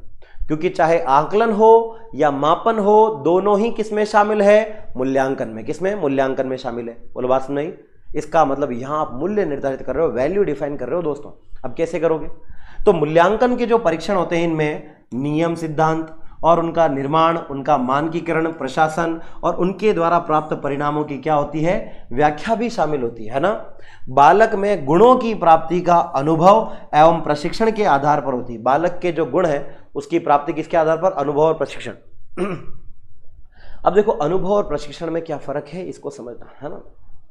अनुभव जो होते हैं वो हमारे, याद रखेंगे, ज्ञानेंद्रियों पर आधारित होता है। किस पर आधारित, ज्ञानेंद्रियों पर। और प्रशिक्षण जो होता है वो हमारी कर्मेंद्रियों पर आधारित होता है, कर्मेंद्रियों पर। तो चाहे कर्मेंद्रियों से लिया हो या ज्ञानेंद्रियों से, सेंस ऑर्गन से हो या किसी और ऑर्गन से, दोनों से आपको जो अनुभव मिलते हैं, दोनों से आपके अंदर जो गुण विकसित होते हैं, ये गुण वाकई में विकसित हुए या नहीं हुए, इस बात का मूल्य निर्धारण करना ही क्या कहलाता है, मूल्यांकन, जिसमें आकलन भी शामिल है और मापन भी शामिल है। बोलो बात क्लियर, यस और नो। आगे बढ़े, मूल्यांकन यहां तक समझ में आया आपको, आओ आगे बढ़ते हैं। तो प्यारे साथियों, यदि आप तैयारी कर रहे हैं रीट पात्रता परीक्षा की, और यदि आप भी रीट पात्रता परीक्षा में शानदार नंबर लेकर आना चाहते हैं, तो लक्ष्य परिवार आप सभी विद्यार्थियों के लिए लेकर आया है ये शानदार बुक्स का कॉम्बिनेशन। रीट लेवल 1 में आपको दी जा रही है 5 बुक्स। 5 बुक्स में आपको क्या क्या मिलेगा लेवल 1 में, रीट लेवल 1 की 5 बुक्स में आपको ईवीएस, लैंग्वेज प्रथम, लैंग्वेज द्वितीय, मैथमेटिक्स और शिक्षा मनोविज्ञान की 5 किताबें आपको मिलने वाली है मात्र 699 रुपए के नाम शुल्क में। लेवल 2 साइंस मैथ से हैं तब भी 5 किताबें, साइंस की, मैथ की, psychology, language first, language second की। लेवल 2 एसएसटी से हैं तो लेवल 2 एसएसटी में भी 4 बुक्स का कॉम्बिनेशन मिलने वाला है, जिसमें आपको language first, language second, psychology और एसएसटी, ये 4 किताबें आपको मिलने वाली। कहाँ मिलेगी, तो याद रखना लक्ष्य क्लासेस के एप्लीकेशन पर, यूट्यूब स्टोर पर और आपके नजदीकी बुक स्टोर पर। और याद है ना कितने रुपए में मिल रही है, मात्र 699 रुपए के नाम शुल्क में। कितने, 699 रुपए में। तो आज ही जाएं, इस शानदार किताब को ऑर्डर करें अपने घर बैठे लक्ष्य परिवार के साथ। ठीक है, आप इसको ऑर्डर कर सकते हैं और अपने घर बैठे इनको मंगवा सकते हैं विदाउट एनी हिडन चार्जेस। ठीक है, आगे बढ़े। चलो, तो हम बात कर रहे थे मूल्यांकन की। तो मूल्यांकन का अभिप्राय क्या होता है, मूल्यों के गुणों के आधार पर अंकन करना, अंक देना, क्या कहलाता है, मूल्यांकन। अब देखो अंक देने की प्रक्रिया मापन में है या नहीं, और मूल्यों के गुणों का पता लगाना आकलन में है या नहीं। तो गुणों का पता ना, क्योंकि हमने पढ़ा था आकलन तो कैसा होता है, गुणात्मक, और मापन कैसा होता है, मात्रात्मक, और दोनों को मिला देंगे तब क्या बनेगा, मूल्यांकन। तो मूल्यांकन में फाइनली आपको बताना है कि बच्चे ने पूरे साल क्या किया। लेकिन अब आप सोच रहे हैं सर ये क्या हो रहा है, नहीं आ रहा है। आओ, कोई दिक्कत नहीं, मुझे बताओ, मापन में बालक के कौन से पक्ष की जानकारी हासिल होती है? मापन में केवल बालक के ज्ञानात्मक पक्ष की जानकारी हासिल होती है। आकलन में दूसरे भावात्मक क्रियात्मक की हो जाएगी। लेकिन मूल्यांकन में बच्चे के सर्वांगीण सभी पक्षों की जानकारी मिलती है कि कितना पढ़ा, कितना नहीं पढ़ा, ज्ञानात्मक कितना, भावात्मक कितना, क्रियात्मक कितना, सभी पक्षों का मूल्य निर्धारित करते हैं अंकों के माध्यम से। और अंत में हमें क्या लेना पड़ता है? एक निर्णय कि बच्चे का सर्वांगीण विकास हुआ कि नहीं हुआ। बोलो बात क्लियर? तो मूल्यांकन के द्वारा यह जाना जाता है कि जो क्लासरूम है, कक्षा है, कक्षा अध्यापन, क्लासरूम टीचिंग के माध्यम से उद्देश्यों की प्राप्ति किस सीमा तक हुई है। किसकी प्राप्ति? उद्देश्यों की प्राप्ति किस सीमा तक हुई है। उद्देश्य क्या था हमारा? सर्वांगीण विकास करना। किसका सर्वांगीण विकास करना? बालक का। तो बालक का सर्वांगीण विकास हुआ कि नहीं हुआ, इस बात की लिमिटेशन का पता किसमें चलता है? मूल्यांकन में चलता है। इस प्रकार से हम कह सकते हैं कि मूल्यांकन जो है, मूल्यांकन से तात्पर्य उस प्रक्रिया से होता है जिसमें एक अध्यापक क्या करेगा? अध्यापक एक छात्र की शैक्षिक उपलब्धि का पता लगाएगा, एजुकेशनल अचीवमेंट का पता किसमें लगाएगा? मूल्यांकन में लगाएगा। ठीक है, तो चलो कैसे लगाता है अभी सब समझाऊंगा, आप चिंता मत करो, है ना। यह जो होता है, शिक्षा के जो उद्देश्य होते हैं, उस उद्देश्यों की प्राप्ति की सीमा का पता लगाता है ना। अब समझ, शिक्षा का उद्देश्य क्या था? बालक के व्यवहार में परिवर्तन करना और बालक का कौन सा विकास करना? सर्वांगीण विकास करना। ठीक है, सर्वांगीण विकास कब होगा? जब आप बच्चे को पढ़ाओगे यानी क्या करोगे? टीचिंग, शिक्षण करोगे। और बच्चे को पढ़ाओगे तो बच्चा पढ़ेगा यानी सीखेगा यानी लर्निंग, यानी क्या करेगा? अधिगम। तो शिक्षण अधिगम की जो प्रक्रिया है, इसके जो परिणाम है, उसके जो रिजल्ट है, उनको परिमाणात्मक एवं गुणात्मक, यानी मात्रात्मक एवं गुणात्मक, या गुणात्मक एवं मात्रात्मक भी कह सकते हो, इन दोनों ही प्रकार से प्रस्तुत करना ही क्या कहलाता है? मूल्यांकन। और यह मूल्यांकन कितने शब्दों से मिलकर बना? 2। कौन कौन से? मूल्य और अंकन। मूल्य और अंकन को क्या कहते हैं? मूल्यांकन। जिसमें मूल्यों को क्या किया जाता है? अंकित कर दिया जाता है ना। वैल्यू को नंबर दे दिया जाता है कि ये बच्चा इतना होशियार था, इसको इतने नंबर दिए, फलाचंद जी के लड़के ने पूरे साल में प्रथम स्थान ला करके राज्य में हमारे स्कूल का नाम रोशन कर दिया। ये बच्चे का हमने क्या कर दिया? मूल्यांकन। बोलो बात सुन नहीं? तो एक मूल्यांकन से अभिप्राय क्या है? उसके किसको देखना? गुणों को देखना। यहां पर नंबर नहीं देख रहे हैं। बच्चा पूरी कक्षा में फर्स्ट रैंक लेकर आया है, इसके माध्यम से विद्यालय का नाम रोशन हुआ है, तो विद्यालय का नाम रोशन हुआ है वो बड़ी बात है। वो फर्स्ट रैंक लाया वो बड़ी बात नहीं है। बात क्लियर? तो यहां हम बच्चे के अंकों की बजाय उसके गुणों को देखते हैं कि उसने क्या बेहतरीन काम किया है, जिसके कारण हम उसको क्या दे रहे हैं? उपलब्धि यानी अचीवमेंट दे रहे हैं। ये काम किसमें होता है? मूल्यांकन में। बोलो बात क्लियर है? यस और नो? Done done done? ठीक है। अब जब किसी बालक के लिए उसके गुणों या विशेषताओं या मूल्यों के आधार पर किसी भी नवीन कार्य व्यवहार के लिए तय किया जाता है, तो यह चीज निर्णय करना कहलाती है। अब समझना इस बात को, डिसीजन लेना क्या है। जब भी किसी बालक को उसके गुणों या उसकी विशेषताओं या मूल्यों के आधार पर नए नए कार्य करने के लिए दो, है ना, नए नए कार्य करने के लिए दो और वो काम कर ले, तो यह निर्णय लेना जो है, यह क्या कहलाता है? निर्णय लेना कहलाता है, मूल्यों के आधार पर नवीन व्यवहार के लिए, है ना। अब मूल्यांकन जो है, इसका रियल मीनिंग, वास्तविक अभिप्राय भी यही है, निर्णय लेना, निर्णय करना, निर्णय देना, लेना देना, निर्णय करना ही क्या है? मूल्यांकन। तो मूल्यांकन को हम सीधा कह सकते हैं, मूल्यांकन एक प्रकार की कैसी प्रोसेस है? हमने कहा सर मूल्यांकन यानी इवेल्युएशन जो है, it is a decision making process. कैसी प्रोसेस है बेटा? It is a decision making process in which we make decisions regarding a student and we define और we decide that whether he is a good boy और a bad boy in the manner of curricular और को curricular activities, दोनों ही तरीके से। बोलो बात clear? तो मूल्यांकन क्या है? मूल्यांकन समझ गए ना? निर्णय लेना। छोटे शब्दों में जैसे याद करो, मापन क्या बताया था? मापन मतलब अंक देना, मूल्यांकन मतलब निर्णय लेना। बोलो बात क्लियर? तो याद करो, आकलन क्या था? आकलन का मतलब था सूचनाओं को कलेक्ट करना गुणात्मक रूप से। ठीक है, आगे बढ़ते हैं। देखो, अब 3-4 चीजों में आप एक बार थोड़ा सा विशेष ध्यान देना, है ना। 3-4 चीजें हैं, इन पर अगर आपने विशेष थोड़ा सा फोकस कर लिया बेटा, तो क्या होगा कि आने वाले समय में आपको कोई दिक्कत नहीं आएगी, है ना, कोई दिक्कत नहीं आएगी। आओ समझते हैं इसको, है ना। अब अगला देखो क्या है? शैक्षिक प्रक्रिया क्या होती है? शैक्षिक प्रक्रिया, एजुकेशनल प्रोसेस क्या होती है? जीवन पर्यंत चलने वाली प्रक्रिया है, जिसके दौरान बालक निरंतर क्या करता है? निरंतर रूप से सीखता है। क्या करता है? निरंतर रूप से सीखता है। तो जब बच्चा जिंदगी भर सीखता है ना, सीखने की प्रक्रिया को ही क्या कहते हैं? शैक्षिक प्रक्रिया। अरे आप पढ़ाओगे और बच्चा सीखेगा तो यही प्रक्रिया कहलाती है शैक्षिक प्रक्रिया, जिसमें आप बच्चे को क्या देते हो? बच्चे को शिक्षा देते हो और शिक्षा के द्वारा बच्चे के व्यवहार में परिवर्तन आता है और व्यवहार में परिवर्तन ही क्या कहलाता है? सीखना। बोलो बात सुन रहे? तो शिक्षा देना क्या है? शैक्षिक प्रक्रिया का भाग है। अब समझते हैं शैक्षणिक प्रक्रिया क्या होती है। एजुकेशनल, देखो ये तो थी कौन सी? शैक्षिक प्रक्रिया, एजुकेशन प्रोसेस। एजुकेशनल क्या होती है? वे सभी संसाधन, वे ऑल दोज रिसोर्सेज जिनकी एक सुनियोजित व्यवस्था शिक्षा के लिए की जाती है, तो वो शैक्षणिक प्रक्रिया कहलाती है। सभी रिसोर्सेज जिसके द्वारा प्री प्लान्ड तरीके से इस शिक्षा की व्यवस्था की जाए तो वो शैक्षणिक प्रक्रिया है। कौन सी? शैक्षणिक प्रक्रिया है। बोलो बात समझ में आई? तो जितने भी रिसोर्सेज हम शिक्षा की प्रक्रिया के लिए उपयोग में लेते हैं, यह शैक्षणिक प्रक्रियाओं का भाग है।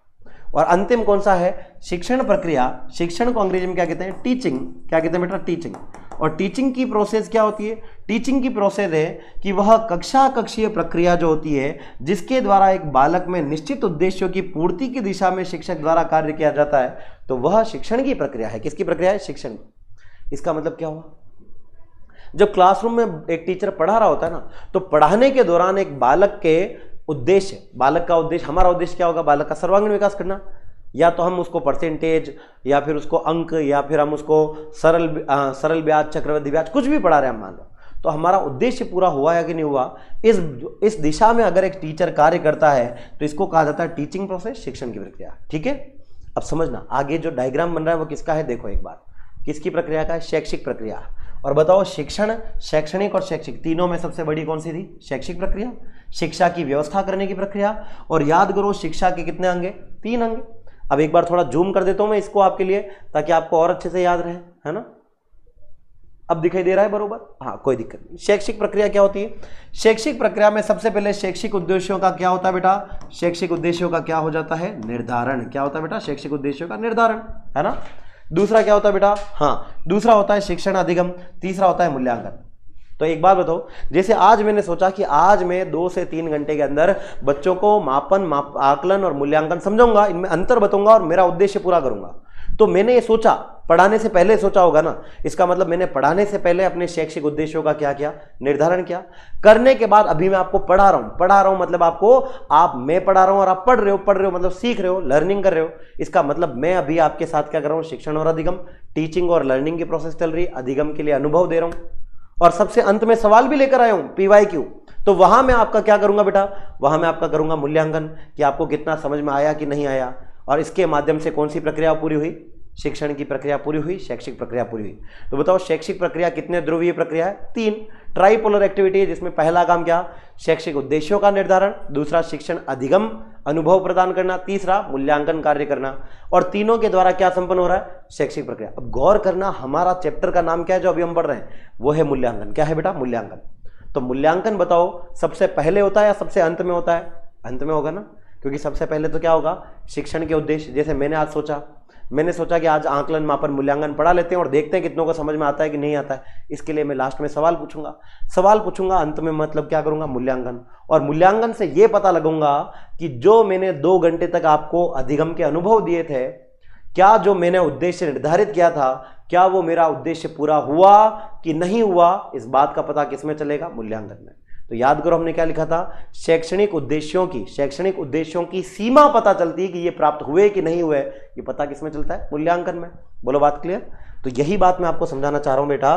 तो याद रखेंगे आप फिर से, क्या याद रखोगे आप सभी? कि जो मैं आपको समझाना चाह रहा हूं वो मैं ये कहना चाह रहा हूं बेटा, आप सभी से निवेदन है कि विशेष ध्यान देना।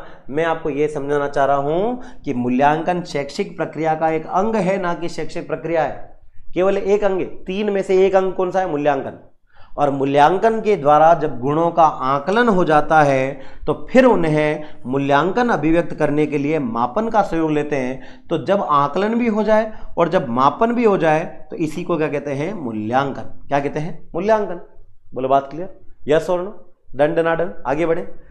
अगला देखो क्या कहता है। अगला, अब मूल्यांकन की कई लोगों ने अलग अलग परिभाषाएं भी दी। क्या दिए देखो? एक व्यक्ति डांडेकर ने कहा देखो कि बालक ने किस सीमा तक किन उद्देश्यों को प्राप्त कर लिया है, यह जानने की प्रक्रिया मूल्यांकन है। तो यही तो मैंने अभी आपको बताया था याद करो किस सीमा तक उद्देश्य, क्योंकि सबसे पहला काम क्या करोगे आप, उद्देश्यों का निर्धारण। उद्देश्यों का निर्धारण किया और क्या ये उद्देश्य प्राप्त हुए कि नहीं हुए, इसकी सीमा, इसकी लिमिट पता किसमें चलती है, मूल्यांकन में। यही बात दांडेकर ने कही कि बालक ने किस सीमा तक उद्देश्यों को प्राप्त कर लिया है, यह जानने की प्रक्रिया क्या कहलाती है, मूल्यांकन। ठीक है, इसी प्रकार से याद करो तीनों पक्ष सर्वांगीण विकास के ज्ञानात्मक, भावात्मक, क्रियात्मक किसने बताए थे, बीएस ब्लूम ने। तो बीएस ब्लूम ने क्या कहा, बीएस ब्लूम ने कहा कि मूल्यांकन जो है वो एक योग्यता नियंत्रण की व्यवस्था है। किसकी व्यवस्था है, योग्यता नियंत्रण की। इसका मतलब एबिलिटी कंट्रोल का एक सिस्टम है और इसमें शिक्षण और अधिगम जो होता है इसकी प्रक्रिया का प्रभावपूर्ण तरीके से आकलन किया जाता है। शिक्षण और अधिगम की प्रक्रिया का क्या किया जाता है, प्रभावपूर्ण तरीके से आकलन किया जाता है। वही प्रक्रिया क्या है, मूल्यांकन। तो मूल्यांकन में क्या जो आपने पढ़ाया वो बच्चों को समझ में आया है, मतलब बच्चों ने सीखा है। तो बच्चों ने कितना सीखा है और आपने कितना सिखाया है, ये सब कुछ किस में निकल कर आ जाएगा, मूल्यांकन में। तो मूल्यांकन योग्यता नियंत्रण की व्यवस्था हुई जिसमें शिक्षण अधिगम की जानकारी मिलती है। ये बात किसने कही, बीएस ब्लूम ने। अगले व्यक्ति कौन है, देखो दौलत सिंह कोठारी, कोठारी आयोग के अध्यक्ष। इन्होंने कहा कि मूल्यांकन एक कैसी प्रक्रिया है, सतत प्रक्रिया है, निरंतर चलने वाली प्रक्रिया है जो शिक्षा का अभिन्न अंग होती है। अभिन्न अंग अब भी बताए थे ना, 3, उद्देश्यों का निर्धारण, अधिगम के अनुभव और तीसरा मूल्यांकन। और एक बात बताओ, क्या ये प्रक्रिया कभी समाप्त हो सकती है, नहीं। पहली क्लास पास करोगे तो दूसरी में मूल्यांकन होगा, दूसरी के बाद तीसरी में, तीसरी के बाद चौथी में, चौथी के बाद पांचवी में। मूल्यांकन कभी समाप्त नहीं होता है। अगर आप ये सोच लोगे कि अभी हमने बीएड कर लिए सर, हमारे टेस्ट हो गए, अब कोई परीक्षा नहीं होगी, तो क्या ऐसा है, नहीं। फिर से रीट आ रही है, रीट में आपको मैंने कितना समझाया और आपको कितना समझ में आया, इस बात का क्या होगा, मूल्यांकन होगा। फिर आप सोचोगे रीट पास हो गई तो रीट के बाद सेकंड ग्रेड दोगे तो फिर मूल्यांकन होगा। आप सोचोगे सर मैं तो कोई परीक्षा नहीं दूंगा, तो जीवन में समाज आपकी परीक्षा लेगा, याद रखना। और समाज कहेगा कि शादी हुई कि नहीं हुई, उस बात का मूल्यांकन होगा। शादी हो गई तो बच्चे हुए कि नहीं हुए, उस बात का मूल्यांकन होगा। बच्चे हो गए तो बच्चों को इसने बड़ा सही से किया या नहीं किया, इस बात का मूल्यांकन होगा। बच्चों की शादी करवाई या नहीं करवाई, इसका मूल्यांकन होगा। आप दादा दादी बने कि नहीं बने, इसका मूल्यांकन होगा। आप जब तक मरोगे नहीं ना तब तक आपका मूल्यांकन चलेगा, क्योंकि मूल्यांकन भी कभी समाप्त नहीं होता है, सतत और निरंतर चलने वाली प्रक्रिया है। क्या बात सुनना आ गई, यस और नो। आगे बढ़े, अगला देखो क्या कहता है। अब मूल्यांकन की विशेषताएं पढ़ते हैं, है ना। तो यहां तक एक बार समझ में आया है तो एक बार मुझे आप सभी लोगों से निवेदन है कि जितना पढ़ाया उसके सारे नोट्स बनाओ। मैं एक बार पानी पीते ही वापस आपके बीच आ रहा हूं।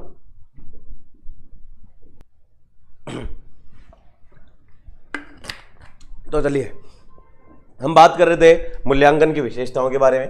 मूल्यांकन की विशेषता क्या होती है, देखो मूल्यांकन की क्या विशेषता है, बहुत सारी विशेषता है और इनसे कई बार सवाल पूछा गया है, तो इस पर भी विशेष ध्यान देना।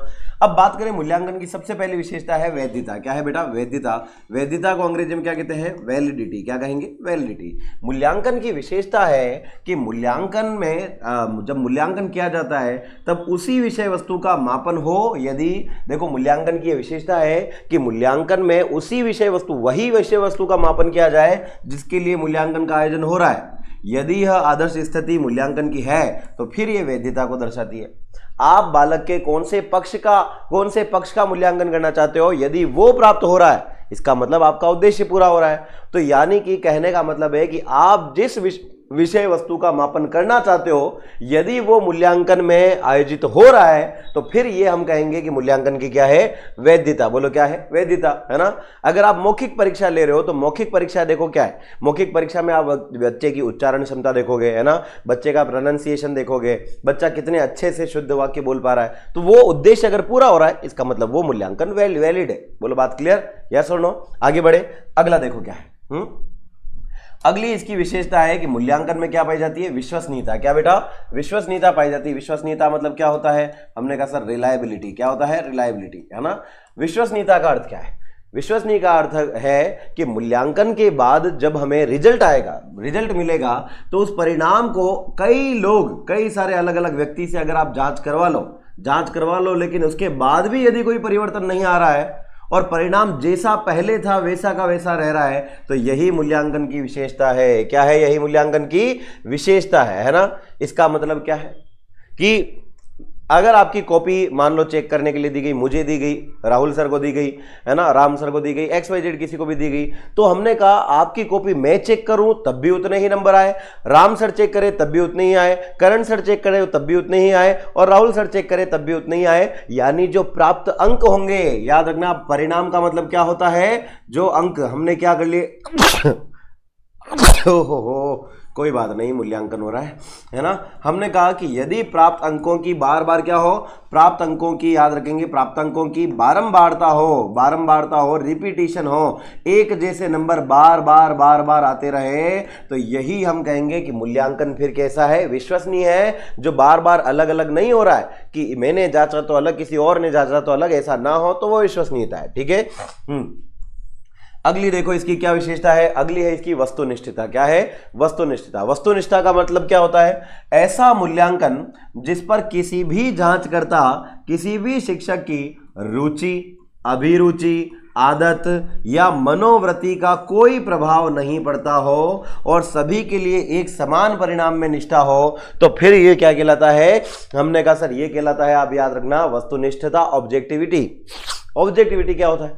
आप देखते ना बेटा कि आप जब एग्जाम देने जाते हो तो एग्जाम में याद करो आपके पास आती है OMR। क्या आती है? OMR। OMR में कितने गोले होते हैं? 5 गोले होते हैं सर। एक सवाल के लिए आपके पास 5 गोले होते हैं, लेकिन 5 में से सही गोला कितना होता है? केवल एक। कितना गोला? एक गोला सही होता है। अब एक बात बताओ, हमने एक टेस्ट बनाया, मैंने मान लो एक टेस्ट बनाया और उसमें क्वेश्चन नंबर 1 का आंसर बी है। क्या है बेटा? बी है। मान लिया है ना हमने कि एक क्वेश्चन नंबर 1 जो है उसका आंसर बी राइट है। अब एक बात बताओ, ये बी आंसर जो है, अब क्या मैं चाहूं तो भी इसको बदल सकता हूं? क्या इस पर मेरी रुचि का, मेरे अभिरुचि का, मेरे एटीट्यूड का कोई प्रभाव पड़ेगा? नहीं पड़ेगा ना। यानी कोई भी बच्चा जवाब देगा, उत्तर हमेशा यही भी आंसर आएगा, बदला नहीं जा सकता। जैसे मैंने सवाल आपको दे दिया, हल्दी घाटी का युद्ध कब हुआ था, और हल्दी घाटी के युद्ध में मैंने ऑप्शन नंबर ए दे दिया आपको 1575, बी दे दिया मैंने आपको 1576, सी दे दिया 1577, डी दे दिया आपको 1578 और अंतिम दे दिया आपको कि उपरोक्त में से कोई नहीं, या XYZ है ना, अनुत्तरित उत्तर। ठीक है। अब आप बताओ यहां पर क्या हो जाएगा? 1576 राइट आंसर है। तो एक बार बताओ, क्या उत्तर में कोई फर्क आया? नहीं आया ना। क्या इस पर मेरा कोई प्रभाव पड़ा? नहीं पड़ा। तो ये जो है विशेषता क्या कहलाती है? वस्तुनिष्ठता। क्या कहलाती है? वस्तुनिष्ठता, ऑब्जेक्टिविटी। बोलो बात क्लियर। लेकिन आप देखते हो ना, सब्जेक्टिव क्वेश्चन जो होते हैं, बचपन में आते थे निबंधात्मक सवाल, है ना, तो निबंधात्मक सवालों में आप देखोगे कि टीचर क्या सोचता है, यदि आपने वैसा लिखा है तब आपको पूरे में से पूरे नंबर मिलेंगे, वरना नहीं मिलेंगे। तो इसका मतलब ऐसा टेस्ट बनाना चाहिए जिसमें क्या हो? ऑब्जेक्टिविटी, यानी गोला भरो पास हो जाओ। ऑब्जेक्टिविटी का मतलब जो आंसर हो वो सटीक हो, एक हो, है ना, उसके अलग अलग उत्तर ना हो, तो वो वस्तुनिष्ठता कहलाता है। बोलो बात क्लियर। आगे बढ़े, अगला देखो क्या है। अगला आता है मूल्यांकन की व्यवहारिकता। व्यवहारिकता का मतलब क्या होता है? व्यवहारिकता का मतलब यह है कि जो मूल्यांकन आप बच्चों के लिए बना रहे हो, वो बेटा मूल्यांकन कैसा होना चाहिए? सरल होना चाहिए, और वो कम परिश्रम में, कम खर्चे के द्वारा किसी भी परिणाम को प्राप्त करने की क्षमता रखता हो। तो फिर मूल्यांकन अपने आप में सभी लोगों के लिए कैसा होता है? उपयोगी बन जाता है, मीनिंगफुल हो जाता है, व्यवहारिक हो जाता है। इसका मतलब क्या है? देखो, व्यवहारिकता का सीधा सीधा मतलब यह है, हमने कहा क्या हो जाएगा? व्यवहारिकता का सीधा मतलब यह हुआ कि सर मूल्यांकन जो है ना, आप अगर बच्चों की परीक्षा ले रहे हो तो ऐसा नहीं कि परीक्षा के लिए बहुत सारा पैसा खर्च करना पड़ रहा है। बच्चों के लिए जो आपने बेटा जो लैंग्वेज बनाई है वो बच्चों को समझ ही नहीं आ रही है ना। जैसे मान लो आप हिंदी मीडियम के स्टूडेंट हो और हिंदी मीडियम वालों को अगर मैं इंग्लिश में सवाल बना के दे दूं तो क्या कोई काम का होगा? नहीं होगा ना। इसका मतलब यह हुआ कि आपका जो विषय है, आपका जो सब्जेक्ट है, उसकी मूल्यांकन के दौरान जो मूल्यांकन करोगे वो हमेशा किस भाषा में होना चाहिए? सरल, और वो कम खर्चे में हो जाए, कम परिश्रम में हो जाए, तब तो वो व्यवहारिक है, वरना फिर वो यूजलेस है ना। तो यूजफुलनेस होनी चाहिए उसकी। अगला देखो क्या है? उद्देश्यमूलकता। उद्देश्यमूलकता का मतलब क्या है? हमने कहा सर किसी भी मूल्यांकन में उसका क्या निहित होता है? उद्देश्य निहित होता है, और उस उद्देश्य की पूर्ति का होना भी जरूरी है। जैसे एक बालक को आवश्यक सीमा तक अधिगम हुआ कि नहीं हुआ, इस बात का जानने के लिए जो मूल्यांकन है, इसमें पता लगाना चाहिए, तभी उद्देश्य पूरा होगा। आपने बच्चों को परसेंटेज सिखाया, है ना, आपने बच्चों को सरल ब्याज निकालना सिखाया। अब वो सरल ब्याज जो है बेटा, वो सरल ब्याज बच्चों ने सीखा कि नहीं सीखा? क्या उनको वाकई में सरल ब्याज निकालना आया कि नहीं आया? क्या हमारे मूल्यांकन का उद्देश्य पूरा हुआ कि नहीं हुआ? यदि ये बच्चों को, आप निकाल पा रहे हो बच्चों के अंदर, इसका मतलब आपका मूल्यांकन कैसा हुआ? उद्देश्यपूर्ण हुआ। बोलो बात क्लियर। फिर देखो अगला क्या कहता है, अगला कहता है विभेदकारिता। विभेदकारिता का मतलब क्या होता है कि यानी अगर आप मूल्यांकन क्यों ले रहे हो, ताकि ये पता चल सके कि कौन पढ़ता है और कौन नहीं पढ़ता है। तो इसका मतलब मूल्यांकन के द्वारा आप बालकों को किस में बांट देते हो, वर्ग में या श्रेणी में बांट देते हो, उनका वर्गीकरण कर लेते हो और वर्गीकरण में आसानी हो जाए। तो यही मूल्यांकन की क्या है, विभेदकारिता है। क्या है बेटा, मूल्यांकन की विभेदकारिता है। विभेदकारिता का मतलब आप प्रतिभाशाली, मंदबुद्धि, है ना, पिछड़े बालक, औसत बालक, इनका अगर पता लगा पा रहे हो कि कौन कैसा है, इसका मतलब आपका मूल्यांकन विभेद कर पा रहा है। और हमारा उद्देश्य भी तो यही था, यही पता लगाना कि कौन पढ़ता है कौन नहीं पढ़ता है। ठीक है, आगे बढ़े, अगला देखो क्या कहता है। अगला आता है बेटा, मूल्यांकन में क्या होनी चाहिए, व्यापकता होनी चाहिए। व्यापकता का मतलब क्या है कि जो कुछ आप पढ़ा रहे हो उसमें हर वो चीज का समावेश होना चाहिए जिसका मूल्यांकन किया जाना है। अर्थात क्या हो गया, बालक जो विषयगत ज्ञान है उसके अलावा सह शैक्षणिक उपलब्धि के व्यवहार को भी सम्मिलित होगा, तो फिर हम कहेंगे मूल्यांकन में क्या है, व्यापकता। आप खुद बताओ, क्या स्कूल में बच्चा केवल पढ़ने के लिए आता है क्या? यस और नो? नहीं आता है ना। बच्चा केवल पढ़ने स्कूल में नहीं आता है। आप देखो, शैक्षिक कार्यों के अलावा सह शैक्षिक काम भी होते हैं, जैसे बाल सभा, जैसे वार्षिक उत्सव, जैसे खेलकूद प्रतियोगिताएं। तो क्या बच्चा वहां भी परफॉर्म कर रहा है या नहीं, क्या उस क्षेत्रों में आगे है या नहीं, इस बात का भी मूल्यांकन होगा। तब हम कहेंगे कि शैक्षिक और सह शैक्षिक दोनों चीजें होना क्या कहलाता है, मूल्यांकन की व्यापकता कहलाता है। ठीक है, अगला क्या है देखो, नैदानिकता। क्या है बेटा, नैदानिकता। नैदानिकता क्या होती है, नैदानिकता का मतलब है कि मूल्यांकन के बाद जब एक बालक में कमी नजर आती है, क्या नजर आती है, कमी, तो फिर मूल्यांकन में यह आवश्यक है कि उस सीमा तक का अधिगम अगर बच्चा नहीं कर पा रहा है जिस पर हम चाहते हैं, तो हमको ये पता भी चलना चाहिए कि आखिरकार क्या कारण रहा जिस वजह से बच्चा नहीं पढ़ पाया। आपने देखो, अभी मैंने आपको बताया था कि बच्चा कितने नंबर लेकर आया, हमने कहा सर 100 में से 70 नंबर लेकर आया। 70 लेकर आया तो कितने नहीं लेकर आया, हमने कहा सर शेष बचे हुए 30 नहीं लेकर आया। तो नहीं क्यों नहीं लेकर आया, इस बात का कारण अगर आप पता लगा पाते हो, तभी हम कहेंगे कि मूल्यांकन के अंदर क्या है, नैदानिकता है, कि वो पता लगा सकता है कि जो नंबर आए हैं उसके अलावा जो नहीं आए वो क्यों नहीं आए, है ना। तो डायग्नोसिस करने की क्षमता हमारे मूल्यांकन की होती है। ठीक है, तो नैदानिक हमेशा किसका होता है बेटा, व्यवहार का। नैदानिक व्यवहार का होता है, जिसके कारण जानकर आप क्या देते हो, उपचार देते हो, उपचारात्मक शिक्षण। तो बालक को उस अधिगम की सीमा तक, जहां तक वो नहीं सीख पाया है, उसका भी अधिगम करवाया जा सकता है। बोलो बात क्लियर है, यस और नो? अगला देखो क्या कहता है, मूल्यांकन एक कैसी प्रक्रिया है, सतत प्रक्रिया है। कैसी? सतत प्रक्रिया है, जीवन पर्यंत चलने वाली प्रक्रिया है जो कभी समाप्त नहीं होती है। मतलब क्या हुआ, मूल्यांकन बेटा कौन सी प्रक्रिया का, शैक्षिक प्रक्रिया। अभी याद करो, हमने पढ़ी थी ना, शैक्षिक प्रक्रिया, शैक्षणिक प्रक्रिया, शिक्षण प्रक्रिया। तो शैक्षिक प्रक्रिया का ही एक अंग होता है जो जीवन पर्यंत चलता है, कभी रुकता नहीं है। और अगर रुकेगा नहीं, झुकेगा नहीं, इसका मतलब ये क्या है, सतत है, निरंतर चलने वाला है, कभी रुकने का नाम नहीं लेगा। तो यह जो मापन और परीक्षण होते हैं उनकी तुलना में बहुत ज्यादा बड़ा कंसेप्ट है ना। मापन तो छोटा सा है, टेस्ट परीक्षण छोटा सा है। तो ये जो हमारा मूल्यांकन है, इसमें सब चीजें शामिल है, परीक्षा शामिल है, परीक्षण शामिल है, आकलन शामिल है, मापन शामिल है, और ये बहुत बड़ा होता है और कभी रुकता नहीं है, मतलब सतत और निरंतर चलता रहता है। ठीक है बेटा, चलिए आगे बढ़े। अगला देखो, अंतिम इसकी विशेषता क्या है। हमने कहा सर हमारे मूल्यांकन में याद रखेंगे सामाजिकता का भाव भी होना जरूरी है। इसका मतलब मूल्यांकन के समय जो पार्टिसिपेंट है, प्रतिभागी है, वो सामाजिक वातावरण को ध्यान में रखते हुए मूल्यांकन को परिणामों तक ले जाना ही उसकी सामाजिकता को प्रकट करता है। प्रतिभागी के सामाजिक वातावरण को ध्यान में रखते हुए मूल्यांकनों का परिणामों तक ले जाना सामाजिकता को प्रकट करता है। कैसे? देखो, अगर बच्चा क्लासरूम में बैठा है ना, तो वो हमारे समाज का एक छोटा सा अंग है। तो हमें ऐसा मूल्यांकन नहीं लेना कि बच्चे को मार पीट रहे हो, बच्चे को आप डांट रहे हो, ऐसा नहीं करना है ना। हमें उसके, हमारे समाज की परंपरा क्या है कि बच्चे का सर्वांगीण विकास करना है, डांटना नहीं है, मारना नहीं है ना। सभी सामाजिक वातावरण को ध्यान में रखते हुए मूल्यांकन को परिणाम तक ले जाना किसको प्रकट करता है, सामाजिकता को। क्योंकि हमारा उद्देश्य क्या है, सबका साथ सबका विकास। बोलो बात क्लियर, यस और नो? अरे आगे चलें क्या? बहुत बढ़िया, बहुत बढ़िया, बहुत बढ़िया। चलो आगे देखो क्या कहता है। अगला आपका आ रहा है, देखो माफ कीजिएगा, मूल्यांकन के क्या होते हैं बेटा, मूल्यांकन के अपने क्या होते हैं, उद्देश्य। क्या होंगे? उद्देश्य। मूल्यांकन के उद्देश्य क्या होते हैं? मूल्यांकन के उद्देश्य का मतलब बालक की जो दुर्बलताएं हैं, कमजोरी है, उसका पता लगाना।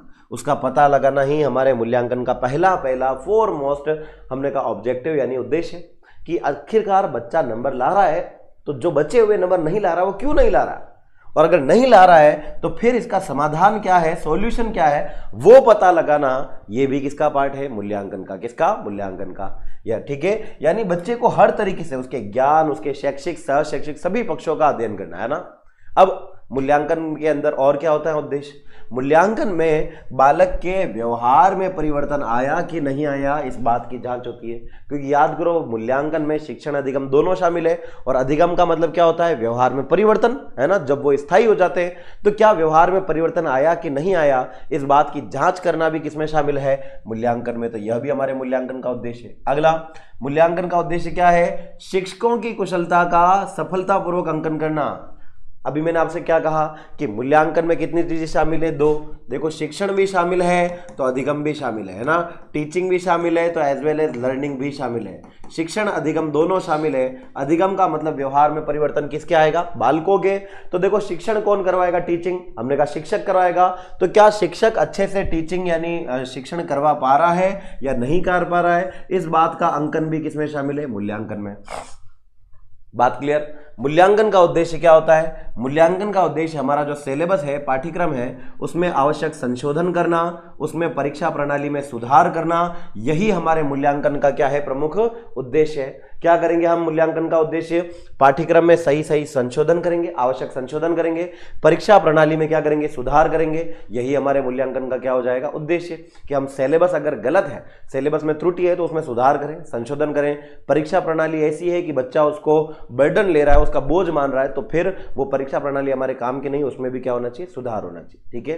अगला देखो, मूल्यांकन का उद्देश्य क्या होता है, मूल्यांकन का उद्देश्य नवीनतम एवं प्रभावी शिक्षण विधियों, नई नई शिक्षण विधियों, इफेक्टिव टीचिंग मेथड्स और उनकी टेक्निक्स का खोज करना, है ना, कि आखिरकार वो कौन कौन सी नई नई टेक्निक्स है, नई नई मेथड्स है जिनकी हम खोज कर सकते हैं। इस बात का भी पता किसमें लगाया जाता है, मूल्यांकन में। ठीक है।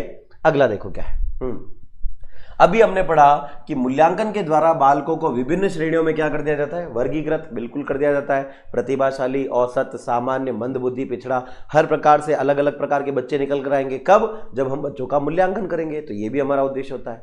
मूल्यांकन का उद्देश्य क्या होता है, बालक की जो अधिगम संबंधी कठिनाइयां हैं, इन कठिनाइयों का क्या करना बेटा, कठिनाइयों का पता लगाना भी किसमें शामिल है, हमने कहा सर अधिगम में। बालकों के अधिगम की कठिनाइयां, कि आखिरकार कौन कौन सी कठिनाई बच्चा महसूस कर रहा है पढ़ते वक्त, उसको भी हमें पता लगाना है, क्योंकि फिर दूर भी तो करना है ना।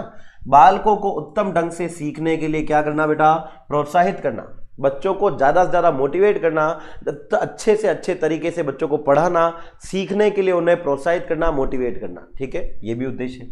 बालकों की व्यक्तिगत एवं सामाजिक आवश्यकताओं की पूर्ति के लिए उन्हें जानकारी प्रदान करना, है ना। बच्चे की पर्सनल और सोशल जो नीड है, उनकी पूर्ति के लिए उनको जानकारी प्रदान करना। इसका मतलब क्या है, बच्चा पढ़ेगा तभी तो आगे बढ़ेगा, है ना। हमें पता है कि पढ़ेगा इंडिया तभी तो बढ़ेगा इंडिया। तो पढ़ना बेटा बच्चे की कौन सी आवश्यकता है, व्यक्तिगत भी आवश्यकता है, क्योंकि वो पढ़ेगा तो जीवन में आगे पैसे कमाएगा, पैसे कमाएगा मतलब व्यक्तिगत आवश्यकता की पूर्ति होगी, और जब वो पैसे कमाएगा या फिर पढ़ेगा तो इससे समाज का आदर्श नागरिक भी बनेगा, तो सामाजिक आवश्यकताओं की भी पूर्ति हुई। कितनी आवश्यकताओं की पूर्ति, 2, व्यक्तिगत और सामाजिक। बोलो बात क्लियर, यस और नो, आगे बढ़े।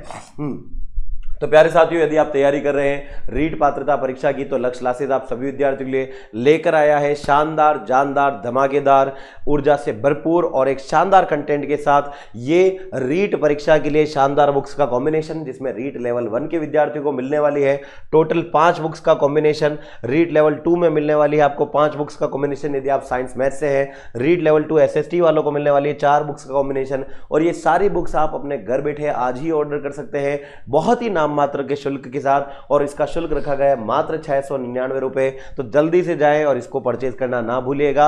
आज ही आपके अपने इंस्टीट्यूट लक्ष्य परिवार के साथ लक्ष्य क्लासेस के एप्लीकेशन, यूट्यूब स्टोर और आपके नजदीकी बुक स्टोर से। चलिए आगे बढ़ते हैं और देखते हैं आगे क्या कुछ कहा जा रहा है ना। तो देखते हैं आगे क्या कहता है। अगली बात करें, देखो बेटा, अभी तक हमने क्या पढ़ा था, अभी हमने पढ़ा आकलन क्या है, मापन क्या है, मूल्यांकन क्या है, और मुझे पूरी उम्मीद है कि आप लोगों को अच्छे से समझ में आ गया होगा आकलन क्या होता है, मापन क्या होता है, मूल्यांकन क्या होता है। अब हम समझेंगे कि आखिरकार इनकी विशेषता क्या है ना। तो याद रखना विशेषता किसकी, अब हम याद रखना कौन सा मूल्यांकन पढ़ रहे हैं? सतत एवं व्यापक मूल्यांकन पढ़ रहे हैं, जिसको शॉर्ट में क्या कहते हैं? हमने कहा सर सीसीई कहते हैं बेटा, है ना। सतत एवं व्यापक मूल्यांकन CCE, continuous and comprehensive evaluation क्या होता है? तो बेटा ये जो कॉम्प्रिहेंसिव इवैल्यूएशन है, इसकी सिफारिश किसने की थी? सबसे पहले राष्ट्रीय शिक्षा नीति 1986 में की गई थी। किसमें? राष्ट्रीय शिक्षा नीति, जो हमारी भारत देश की दूसरी शिक्षा नीति आई थी, इसी राष्ट्रीय शिक्षा नीति 1986 में हमारी सिफारिश की गई कि भारत में सतत एवं व्यापक मूल्यांकन होना चाहिए, है ना। अब ये क्यों है? तो देखो, इसमें बच्चों के बारे में पता चलता है कि बच्चा कितना सीख रहा है ना, इस बात का पता चलता है। सीसीई विद्यार्थियों, अभिभावकों, शिक्षकों, प्रशिक्षकों, नीति निर्माताओं, पॉलिसी फॉर्मुलेशन करने वाले आदि सभी के निर्णय लेने में सक्षम बनाता है। क्योंकि अभी तक तो बच्चा और टीचर का ही रोल आ रहा था मूल्यांकन में, लेकिन अब इसका प्रभाव किस पर पड़ेगा?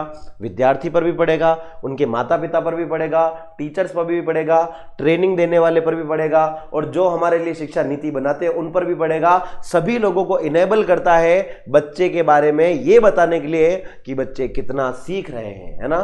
तो यदि हम बच्चे का सतत रूप से, व्यापक रूप से मूल्यांकन लेते हैं तो ये बेटा हमारे, याद रखना, सभी पक्षों को मजबूत बनाता है, सक्षम बनाता है। अब आगे बढ़ते हैं, देखो, है ना।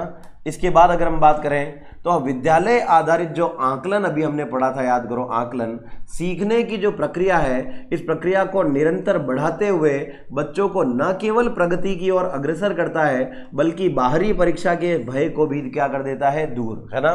देखो, दो काम हो गए इसके। क्या हो गए कि एक तो ये बार बार बच्चों का आकलन करेगा, कंटिन्यूअस रहेगा तो हमें लगातार बच्चे के बारे में फीडबैक मिलेगा, प्रतिपुष्टि मिलेगी कि आखिरकार बच्चा कितना पढ़ रहा है, कितना नहीं पढ़ रहा है, और कितनी वो अपने पढ़ाई में क्या हासिल कर रहा है? प्रोग्रेस, अर्थात प्रगति हासिल कर रहा है। इस बारे में जानकारी सीसीई में मिलती है, क्योंकि लगातार होता है ना। मूल्यांकन से थोड़ा अलग है सीसीई।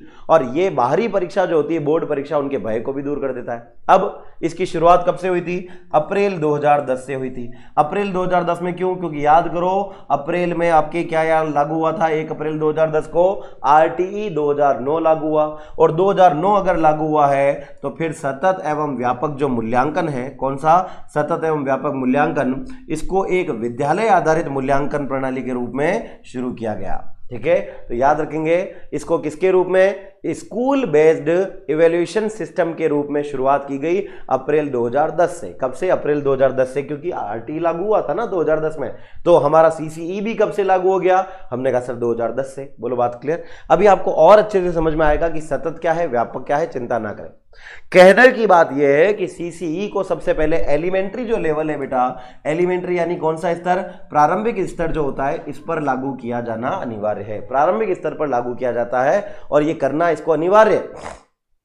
वर्तमान में जो बालक हैं, अगर हमको इनका सर्वांगीण विकास करना है तो मूल्यांकन प्रणाली न अपनाकर हमें कौन सी अपनानी पड़ेगी? सतत एवं व्यापक, जिसको हम समग्र भी कह सकते हैं, सतत एवं समग्र मूल्यांकन प्रणाली को अपनाया जाना चाहिए। यदि हमें बच्चों का क्या करना है? हमें बच्चों का सर्वांगीण विकास करना है तो मूल्यांकन नहीं, सतत एवं व्यापक मूल्यांकन अपनाना पड़ेगा। बोलो, बात क्लियर? अब इसमें होता क्या है ना, इस व्यवस्था में बेटा क्या होता है? इसमें बालक न केवल सीखता है, बल्कि सीखने के अलावा परीक्षा के साथ साथ चलने से उसमें परीक्षा का भय नहीं रहता है ना। देखो, अगर हमने एक काम किया, आप देखते हो ना स्कूलों में क्या होता था, हमारे साथ जब हम छोटे थे, हमारे को पूरे साल पढ़ाया जाता था। पूरे साल पढ़ाने के बाद साल के अंत में अर्धवार्षिक परीक्षा, वार्षिक परीक्षा ली जाती थी, यही होता था ना। तो वार्षिक, अर्धवार्षिक परीक्षा लेते थे तो बड़ा डर लगता था कि कहीं फेल हो जाएंगे तो क्या होगा।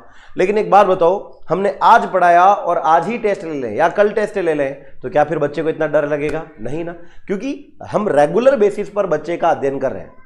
अगर हम बार बार बच्चे को सिखाया और सिखाने के साथ ही हमने क्या ले ली? बच्चे को सिखाते ही हमने यदि उसकी क्या ले ली? परीक्षा।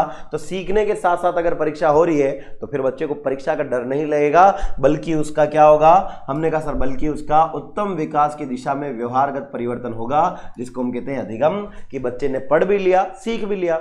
एक बात बताओ, अभी मैं ये टॉपिक पढ़ाऊं और टॉपिक पढ़ाने के बाद इसके सवाल ना करवाऊं, आप सीधा इसके सवाल रीड भर्ती में देखोगे तो फिर आपके मन में ये भय आएगा कि सर आखिरकार कहीं ऐसा तो नहीं होगा जो आपने पढ़ा है उसमें से सवाल ना आए। तो इसके लिए मैं सवाल भी लेकर आया हूं। तो फिर क्या होगा सवालों से? सॉरी, है ना, हाँ जी सॉरी। तो हमने कहा सर सवालों से क्या होगा? अभी आपको पढ़ाया और अभी आपका अगर एग्जाम ले लिया जाए, अभी आपसे सवाल पूछ ले जाए तो आपको डर नहीं लगेगा, लेकिन अगर एंड में माफ कीजिए, एंड में ऐसा किया जाए तो आपको डर लगेगा, है ना। अब हमारी जो भारत सरकार है, भारत सरकार के द्वारा जो स्थापित शिक्षा आयोग है, भारतीय शिक्षा आयोग, जिसको याद रखना हम कौन सा आयोग कहते हैं, कोठारी आयोग भी कहते हैं। कौन सा बेटा, कोठारी आयोग भी कहते हैं, है ना। तो ये जो कोठारी आयोग था ना, इन्होंने क्या किया, देखो हमारा जो कोठारी आयोग था, कोठारी आयोग ने 1964-66 में परीक्षा सुधारों को ध्यान में रखते हुए राष्ट्रीय शिक्षा नीति 1986 के अनुसार बच्चों के सीखने की प्रगति का क्या करने, सीखने की प्रोग्रेस का आकलन करने, शिक्षण अधिगम की प्रक्रिया का इसको एक अभिन्न अंग बनाया। किसको अभिन्न अंग बनाया, हमने कहा सर सीसीई को। किसको, सीसीई को, ठीक है। अब यह उल्लेखित किया जाता है कि सीसीई जो है वो शिक्षण अधिगम की प्रक्रिया में इस प्रकार लागू किया जाए कि उसमें शैक्षिक पक्ष भी शामिल हो जाए और गैर शैक्षिक भी हो जाए। याद रखने वाली बात है, हमने अभी पढ़ा था बेटा मूल्यांकन कैसा होना चाहिए, तो याद रखो हमने अभी पढ़ा था कि मूल्यांकन सतत होना चाहिए, सतत एवं कैसा होना चाहिए बेटा, व्यापक होना चाहिए, सतत एवं व्यापक मूल्यांकन होना चाहिए, जिसको हम क्या कहते हैं, सीसीई, है ना। क्या कहेंगे, सीसीई। तो यहां पर जो बेटा एक शब्द आया है ना, सतत, सतत और व्यापक। व्यापक कौन से शब्द को दर्शाता है, तो व्यापक का मतलब ये हुआ कि बच्चे का केवल कौन से पक्ष का आप टेस्ट मत लो, शैक्षिक, बल्कि शैक्षिक के साथ साथ और कौन सा होना चाहिए, हमने कहा सर सह शैक्षिक। दोनों ही पक्षों का अगर अध्ययन चल रहा है, शैक्षिक का भी चल रहा है और सह शैक्षिक का भी चल रहा है, तब हम कहेंगे कि मूल्यांकन व्यापक है। तब मूल्यांकन कैसा होगा, व्यापक होगा। बोलो बात सुन नहीं। तो शैक्षिक सह शैक्षिक दोनों ही अगर चल रहे हैं तब जाके हम कहते हैं कि मूल्यांकन कैसा है, व्यापक है, कॉम्प्रिहेंसिव है, ठीक है। तो याद करो ये विशेषता मूल्यांकन में नहीं थी, ये केवल सीसीई में है, ठीक है।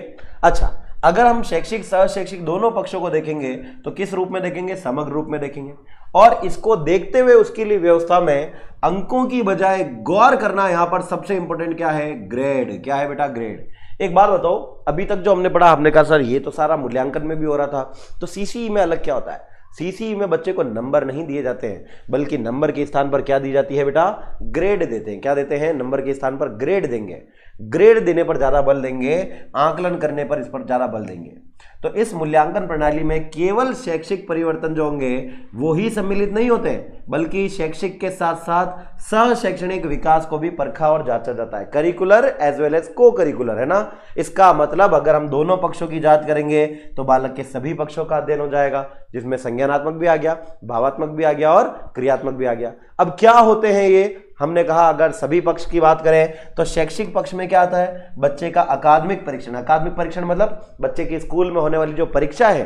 अकादमिक मतलब क्या होता है, स्कूली टेस्ट जो होते हैं स्कूल में, वो हमारे शैक्षिक क्षेत्र को बताते हैं। और सह शैक्षिक में याद करो बाल सभा हो गया आपके, है ना। इसके अलावा वार्षिक उत्सव हो गया, खेलकूद प्रतियोगिता है। तो इनमें बच्चा क्या सीखता है, इनमें बच्चे का जीवन कौशल, इनमें बच्चों की मनोवृत्ति या अभिवृत्ति, इन सभी चीजों का क्या होता है, विकास होता है। बच्चा जीवन के मूल्य समझता है, सहयोग की भावना, आपने देखा होगा ना खेल में सहयोग की भावना होती है, तो वो कहाँ सीखेगा, वो क्लास में नहीं सीख सकता है। इसके लिए हम उसके सह शैक्षिक पक्ष का भी अध्ययन करते हैं। और याद रखना, सह शैक्षिक और शैक्षिक दोनों का अध्ययन करने के बाद बच्चे को क्या देते हैं, ग्रेड देते हैं, केवल किसमें, सीसीई में।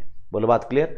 फिर देखो सह शैक्षणिक क्षेत्रों में क्या आता है, साहित्य, शारीरिक एवं स्वास्थ्य, आईसीटी की योग्यता, सृजनात्मकता आदि। अब गौर करने वाली बात क्या है, हमने कहा सर देखो एक तो शैक्षिक पक्ष है, एक सह शैक्षिक पक्ष है, और अब वो पूछ रहा है शैक्षणिक पक्ष, तो ये टीचिंग वाले होंगे। तो आपको बच्चे को केवल किताबी ज्ञान नहीं देना है, उसके अलावा बच्चे को लिटरेचर संबंधी, है ना, फिजिकल हेल्थ जो होता है हमारा SUPW, ICT जो होता है कंप्यूटर की शिक्षा, क्रिएटिविटी के काम भी करने चाहिए, ये सारा काम भी करना चाहिए। बोलो बात क्लियर। अब इसके द्वारा अगर बच्चा सीखेगा तो उससे क्या होगा, तो हमने कहा सर सीसीई में जो सीखने की प्रकृति है वो सतत है, क्योंकि हम बच्चे को पढ़ाया टेस्ट ऐसे लेते रहते हैं। और एक बात बताओ, हमने क्या किया, हमने बच्चे को पढ़ाया टेस्ट लिया, पढ़ाया टेस्ट लिया, पढ़ाया टेस्ट लिया, पढ़ाया टेस्ट लिया। तो एक बात बताओ, हम एक जैसा काम नहीं कर रहे कि हमने पूरे साल पढ़ाया फिर हमने टेस्ट लिया, ऐसा काम नहीं कर रहे हैं, बल्कि हम पढ़ाते हैं टेस्ट लेते हैं, पढ़ाते हैं टेस्ट लेते हैं। इसीलिए हमने कहा कि इसमें सीखना कैसा होता है, चक्रीय होता है। कैसा होता है, चक्रीय। क्या बात समझ में आई, यस और नो। और आप केवल एक पक्ष का अध्ययन नहीं करोगे, बल्कि इसमें बच्चे का अध्ययन किस रूप में होता है, समग्र रूप में होता है, ओवरऑल तरीके से होता है। तो इसमें सीखने की प्रकृति कैसी होती है, ओवरऑल होती है। बच्चा हर चीज सीखता है या नहीं सीखता है, इस बात का आकलन किया जाता है। बोलो बात क्लियर। अब देखो यहां पर सीसीई की संकल्पना के बारे में पढ़ते हैं कि आया कहां से है। तो याद रखना CCE हमारे टीचिंग और लर्निंग की जो प्रक्रिया है उसका एक बहुत इंपॉर्टेंट अंग है, अभिन्न अंग है ना। शिक्षण अधिगम की जो प्रक्रिया होती है उससे पूरी तरह से ये किसी भी परंपरागत गतिविधि के विरुद्ध है। ये हमारे जो स्टीरियोटाइप्स है उनको तोड़ता है। ये जो प्राचीन काल से चली आ रही जो प्रथाएं हैं कि पूरा पढ़ाओ फिर टेस्ट ले लो, उनके विरुद्ध है। ये वैसा नहीं करता है, क्योंकि CCE में आप याद रखेंगे 3 शब्द शामिल है, सतत, व्यापक एवं मूल्यांकन। तो सतत का मतलब क्या होता है? सतत का मतलब है कंटिन्यूअस। क्या है बेटा? कंटिन्यूअस। व्यापक मतलब क्या है बेटा? व्यापक का मतलब होता है कॉम्प्रिहेंसिव। क्या होता है? कॉम्प्रिहेंसिव। और मूल्यांकन का मतलब क्या होता है बेटा? मूल्यांकन का मतलब होता है इवेल्युएशन। क्या होता है? इवेल्युएशन। तो एक बात बताओ, फॉर्मूला क्या बन गया हमारा फॉर्मूला बन गया CCE, सतत एवं व्यापक मूल्यांकन, यानी कंटिन्यूअस एंड कॉम्प्रिहेंसिव इवेल्युएशन, है ना। अब देखो ये क्या है सतत एवं व्यापक मूल्यांकन, तो इस पर बात करेंगे। चलिए थोड़ी सी देर के लिए आप इधर ध्यान देंगे। विशेष रूप से यदि आप तैयारी कर रहे हो इसी प्रकार का शानदार कंटेंट प्राप्त करने के साथ साथ इसके सवालों को भी आप सॉल्व करना चाहते हैं, तो लक्ष्य परिवार आप सभी विद्यार्थियों के लिए लेकर आया है 6666 प्रश्नों की ये शानदार प्रैक्टिस सेट, जो रीट लेवल 1 के लिए मात्र 370 रुपए के नाममात्र शुल्क में, रीट लेवल 2 साइंस मैथ के लिए मात्र 370 रुपए के शुल्क में, और रीट लेवल 2 SST वालों के लिए मात्र 399 रुपए के नाममात्र शुल्क में आपको उपलब्ध करवाई जा रही है लक्ष्य क्लासेस के एप्लीकेशन, यूट्यूब स्टोर और आपके नजदीकी बुक स्टोर पर। तो जल्दी से जाएं और इसको प्राप्त करना नहीं भूलना है, आपके अपने लक्ष्य परिवार के एप्लीकेशन से, यूट्यूब स्टोर से और आपके नजदीकी बुक स्टोर से। यहां पर याद रखिएगा, न केवल आपको आपके जीके वाले सब्जेक्ट, बल्कि जीके के साथ साथ साइकोलॉजी, मेथड और लैंग्वेज 1, लैंग्वेज द्वितीय, इन सब के 6500 प्रश्न मिलने वाले। तो एक बहुत ही उत्तम सर्वश्रेष्ठ किताब बाजार में उपलब्ध है आपके लिए। तो दोस्तों जल्दी से जाए और इसको खरीदना ना भूलिएगा, क्योंकि फिर मत कहना चूक गए। ठीक है, आगे बढ़े। अगला देखो क्या है। अगला सवाल आ रहा है कि सतत और समग्र मूल्यांकन में परीक्षण का मतलब क्या होता है ना। अब देखो फिर से समझना इस बात को, है ना, बहुत इंपॉर्टेंट बात बताने जा रहा हूं। सतत और समग्र मूल्यांकन जो होता है उसमें कौन कौन से टेस्ट होते हैं याद करो, मैंने आपको पहले भी बताया था, अभी थोड़ी देर पहले। FA और SA कितने होते हैं? 2 होते हैं ना, फॉर्मेटिव असेसमेंट और समेटिव असेसमेंट। फॉर्मेटिव मतलब निर्माणात्मक आकलन, रचनात्मक आकलन, पढ़ा था ना। वही टेस्ट हमारे CCE में भी होता है। किसमें होता है? CCE में। कौन सा होता है? निर्माणात्मक या प्रारंभिक परीक्षण, जिसको हम क्या कहते हैं? आपका फॉर्मेटिव टेस्ट। फॉर्मेटिव टेस्ट क्या होता है? फॉर्मेटिव याद करो हमारे जो होगा बेटा, ये मौखिक प्रकार के परीक्षण होंगे। किसने? मौखिक प्रकार के परीक्षण होंगे, जिसमें बालक को दिए जाने वाले कार्य के प्रदर्शन के आधार पर, ये जो हमने कार्य दिया है बच्चों को, उस कार्य के प्रदर्शन को आधार मानकर विद्यालय स्तर पर बच्चे का क्या किया जाएगा? मूल्यांकन, है ना। तो ये लगभग मौखिक प्रकार के परीक्षण होंगे, जिसमें बच्चों को जो हमने काम दिया है उसमें उसने कैसा परफॉर्म किया है, उस परफॉर्मेंस के आधार पर हम स्कूली स्तर पर बच्चे का क्या करेंगे? मूल्यांकन। और ये 1 साल में कितनी बार आयोजित होगा? 4 बार आयोजित होगा। कितनी बार? 4 बार आयोजित होगा। और जो प्रत्येक, देखो 4 बार आयोजित होगा, है ना। तो हमने कहा 4 बार कैसे होगा? हमने कहा सर एक होगा FA1, एक होगा FA2, एक होगा FA3 और एक होगा FA4। और हर एक का वेटेज कितना है? हर एक का वेटेज है 10%। इसका भी कितना है? 10%। इसका भी कितना है? 10%। और इसका भी कितना है? 10%। तो बताओ कुल कितना परसेंट हो गया? हमसे अगर पूछा जाए ये सवाल, याद रखना कि प्रत्येक का वेटेज कितना होता है? प्रत्येक FA 10%, यानी 10% का होता है। लेकिन टोटल कुल निर्माणात्मक आकलन का मूल्य कितना होता है? क्या बताओगे? 40%। तो याद रखेंगे एक की वैल्यू 10% है और बाकी कुल की वैल्यू 40% है। बोलो बात क्लियर? यस और नो? तो ये रहा आपका कौन सा आकलन? हमने कहा सर निर्माणात्मक, फॉर्मेटिव असेसमेंट। अब देखो दूसरा इंपॉर्टेंट क्या है? योगात्मक परीक्षण। योगात्मक परीक्षण हमने पढ़ा FA कैसा होता है? मौखिक होता है ना। तो ये कैसा होता है बेटा? लिखित प्रकार का होता है। कैसा? लिखित प्रकार का। और ये जो लिखित प्रकार का है इसको भी विद्यालय स्तर पर ही आयोजित करते हैं, लेकिन मौखिक ना होकर इसमें आप बच्चों को प्रश्न पत्र देते हो और जांच कार्य देते हो, और ये किसी भी बोर्ड या विभाग का हस्तक्षेप रहता है ना। इसमें क्या होगा? तो आपने पेपर मंगवा लिया किसी बोर्ड से, है ना, 10वीं बोर्ड, 12वीं बोर्ड, XYZ, है ना, प्रश्न पत्र और जांच कार्य शामिल होते हैं। तो जब बच्चों को प्रश्न दोगे तो लिख के बताएंगे।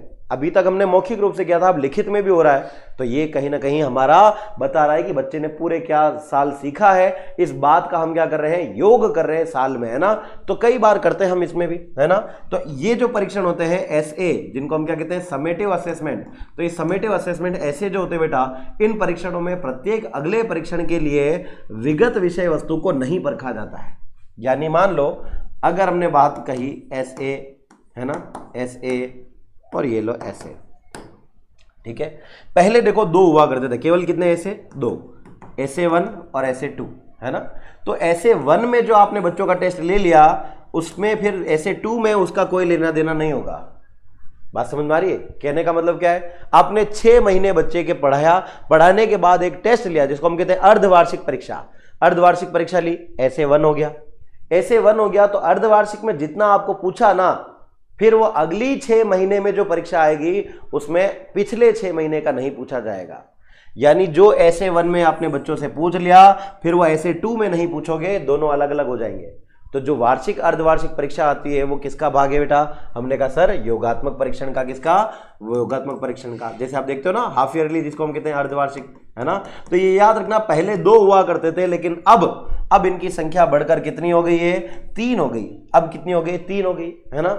अब वर्तमान में 3 परीक्षण आयोजित होते हैं जिनमें प्रत्येक को कितने अंक दिए जाते हैं? 20-20% का होता है प्रत्येक। कितने? 20% का एक है, 20% का है, मतलब कितना हो गया? हमने कहा सर 20 × 3 यानी 60% हो गए। तो कुल वर्तमान में ये कितने परसेंट का है? 60% का। अच्छा बताओ, 40% अभी हमने पढ़े थे ना, 4 FA, तो 4 FA हो गए तो वो 40%, ये 60% हो गया 100%। बोलो बात सुन नहीं? पहले 2 हुआ करते थे, अब 3 हो गए हैं ये, है ना। तो पहले 2 थे तब भी याद रखना, ऐसा नहीं कि इन दोनों का वेटेज पहले कम था, पहले भी 60% थे और आज भी 60% ही है, बस संख्या बढ़ के कितनी हो गई? 2 से 3। कितनी हो गई? 2 से 3। अब देखो, अभी मैंने आपको बताया था कि वर्तमान समय में जो CCE है, सतत एवं व्यापक मूल्यांकन, इसमें अंकों की बजाय किस प्रणाली को अपनाया जाता है? ग्रेडिंग प्रणाली को। किसी? ग्रेडिंग प्रणाली को। ग्रेडिंग प्रणाली में क्या होता है बेटा? जिसके नंबर 91 से 100 है उसको हम क्या देंगे? A1 या A+, है ना। 81 से 100 है उसको हम क्या देंगे? A2, है ना। 71 से 80 है उसको क्या देंगे? B1। 61 से 70 है उसको B2, है ना। 51 से 60 है उसको C1। 41 से 50 है उसको C2, है ना। 33 से 40 है उसको D+ या D1 नहीं होगा, इसमें केवल D होगा। 21 से 32 के बीच में है तो E1, और 20 से भी कम है मतलब फेल हो चुका है, E आ चुका है, E2 आ चुका है। और ये E का मतलब क्या होता है? इंप्रूवमेंट की जरूरत है बेटा, ये बात बताता है। तो एक बात बताओ, ये भी सवाल आ सकता है कि वर्तमान में शिक्षा के क्षेत्र में CCE के तहत कितने अंकों की माफ कीजिएगा, हाँ, आपसे ये भी पूछ सकता है कि बताइए कितने नंबर की हमारी ग्रेडिंग प्रणाली को अपनाया जाता है? तो याद रखेंगे कितनी? 9 नंबर, है ना, 9 डिजिट वाली आपके क्या है बेटा? 9 अंकीय ग्रेडिंग प्रणाली को अपनाया गया है। किसमें? 9 अंकीय ग्रेडिंग प्रणाली को किसमें अपनाया जाता है? सतत एवं व्यापक मूल्यांकन में, है ना। बात समझ में आ गई? ठीक है। तो वर्तमान में जो प्रारंभिक शिक्षा है, प्रारंभिक शिक्षा एलिमेंट्री एजुकेशन है, उसके क्षेत्र में CBSE के माध्यम, CBSE में याद रखना लागू हो रहा है ना। मैंने आपको बताया था कि राजस्थान में तो अपने प्रारंभिक स्तर पर ही है, प्रारंभिक शिक्षा क्षेत्र में, लेकिन जो CBSE होता है ना, CBSE से कहां तक लागू करता है? माध्यमिक स्तर तक, 12वीं तक भी लागू कर देता है ना बेटा, माध्यमिक स्तर तक लागू करता है CBSE। ठीक है, आगे बढ़े, अगला देखो। अब आखिरकार क्यों हम पढ़ रहे हैं सतत एवं व्यापक मूल्यांकन? उसका उद्देश्य क्या है? पहला उद्देश्य क्या होता है? आपको अच्छे से याद हो चुका होगा, बच्चों का सर्वांगीण विकास हो, बच्चे शैक्षिक, सहशैक्षिक और सहशैक्षणिक पक्षों के माध्यम से आगे बढ़े, इस बात की जांच हो जाए, इसलिए हम CCE करते हैं। बालकों में व्याप्त जो परीक्षा का भय है, उस भय से उनको क्या हो जाए? मुक्ति हो जाए। सीखने के साथ ही परीक्षण, अगर आप बच्चा सीख रहा है, सीखने के साथ साथ बच्चे का टेस्ट ले लोगे, ताकि फिर आपको ये पता चलेगा कमजोरी रहने पर उसको तत्काल आप उपचार दो। आपने बच्चों को पढ़ाया, बच्चों को सवाल दिए, बच्चों को समझ में नहीं आए, बच्चों ने हाथ खड़ा नहीं किया, तो तुरंत आप बच्चों को पूछ सकते हो बेटा क्या समझ में नहीं आया। लेकिन साल के अंत में परीक्षा ले रहे हो तो बच्चों को फिर से समझाओगे क्या? फिर शुरू से शुरू करना पड़ेगा। तो ये एक अच्छा तरीका है कि सीखने के साथ साथ परीक्षण, सीखने के साथ साथ परीक्षण अगर आप कर लोगे तो अगर कमजोरी रह भी जाती है तो तुरंत ही निदान के साथ उपचार हो जाता है। बोलो बात क्लियर? और हमने आपको अभी बताया था, याद करो, सहशैक्षणिक पक्षों में बच्चों को हम क्रिएटिविटी, साहित्य, लिटरेचर, कलात्मक, कौशलात्मक, मनोवृत्ति, अभिवृत्ति से संबंधित पक्षों की भी मजबूती प्रदान करते हैं। बच्चा जीवन के मूल्य सीखता है, क्योंकि यह न केवल शैक्षिक बल्कि सहशैक्षिक भी होता है, curricular as well as extra co curricular भी होता है। ठीक है ना। अगला देखो क्या कहता है, चलिए, तो यहां समाप्त हो चुका है बेटा आपका सतत एवं व्यापक मूल्यांकन। इसी के साथ सतत एवं व्यापक मूल्यांकन तो समाप्त हुआ। अब हम इसके कुछ 10-12 सवाल करेंगे, इसके बाद ये क्लास खत्म करेंगे। तो आप लोगों से निवेदन है कि वीडियो में आप क्या करना है, आपको पता है ना कि आपको पूरा अच्छे से सोच समझ के जवाब देना है। बताओ, पहला देखो क्या लिखा है, सही रूप में मूल्यांकन का उद्देश्य क्या है। सही रूप में मूल्यांकन का उद्देश्य क्या है? क्या मूल्यांकन बच्चों के डर के दबाव में अध्ययन के लिए प्रेरित करता है? क्या बच्चों के डर के दबाव में पढ़ने के लिए मोटिवेट करता है क्या मूल्यांकन? हाँ, क्या बच्चों के अनुभवों, उनके स्वरों, उनकी सक्रिय सहभागिता को प्राथमिकता देते हुए सतत और समावेशी मूल्यांकन करता है? या फिर औपचारिक आकलन की प्रतीक्षा किए बिना उन बच्चों को पहचानना जिन्हें उपचारात्मक शिक्षण की आवश्यकता है? या बच्चों को नाम देना जैसे होशियार, समस्यात्मक, विद्यार्थी, पिछड़ा बालक, ऐसे नाम देना? हमने कहा सर हमारा उद्देश्य क्या होता है? तो उद्देश्य जब भी आ जाए ना, एक ही बात याद रखना, हमारा उद्देश्य क्या है? हमारा उद्देश्य बालक का सर्वांगीण विकास करना है। और सर्वांगीण विकास करने के लिए हम जब बच्चे को पढ़ाएंगे तो बच्चे को क्या मिलेंगे? अधिगम के अनुभव मिलेंगे, उनके स्वरों, उनकी सक्रियता खुद की कितनी है, उनका पार्टिसिपेशन कितना है, इन सभी बातों को प्राथमिकता देते हुए बच्चा क्या निरंतर और व्यापक रूप में सीख रहा है या नहीं सीख रहा है, इस बात का किसमें पता लगाया जाता है? मूल्यांकन में। इसलिए आंसर क्या हो गया बेटा? हमने कहा सर राइट आंसर हो गया ऑप्शन नंबर बी। कौन सा बेटा? Option number B. डंडनाडन, आगे बढ़े। अगला देखो क्या कहता है, अगला सवाल देखो क्या कह रहा है, निम्नलिखित में से किस विकल्प में योगात्मक मूल्यांकन का उदाहरण है?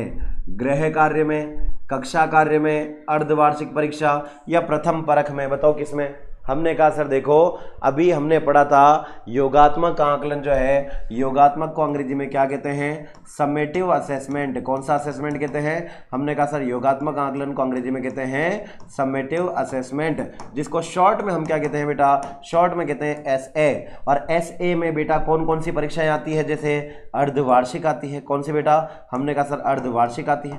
अर्धवार्षिक के अलावा कौन सी आती है बेटा? हमने कहा सर अर्धवार्षिक एवं वार्षिक परीक्षाएं जिसमें आती है वह कहलाता है हमारा कौन सा?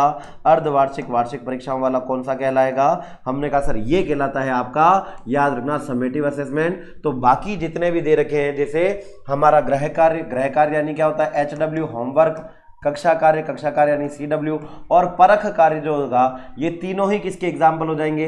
बाकी शेष बचे हुए जो तीनों है बेटा, ये याद रखना FA के हैं। और जो हमारा अर्धवार्षिक है, ये अर्धवार्षिक किसका है? हमारे SA का उदाहरण है। किसका? SA का। बोलो बात समझ में? यस और नो? डंडनाडन। चलें आगे, क्या बात है।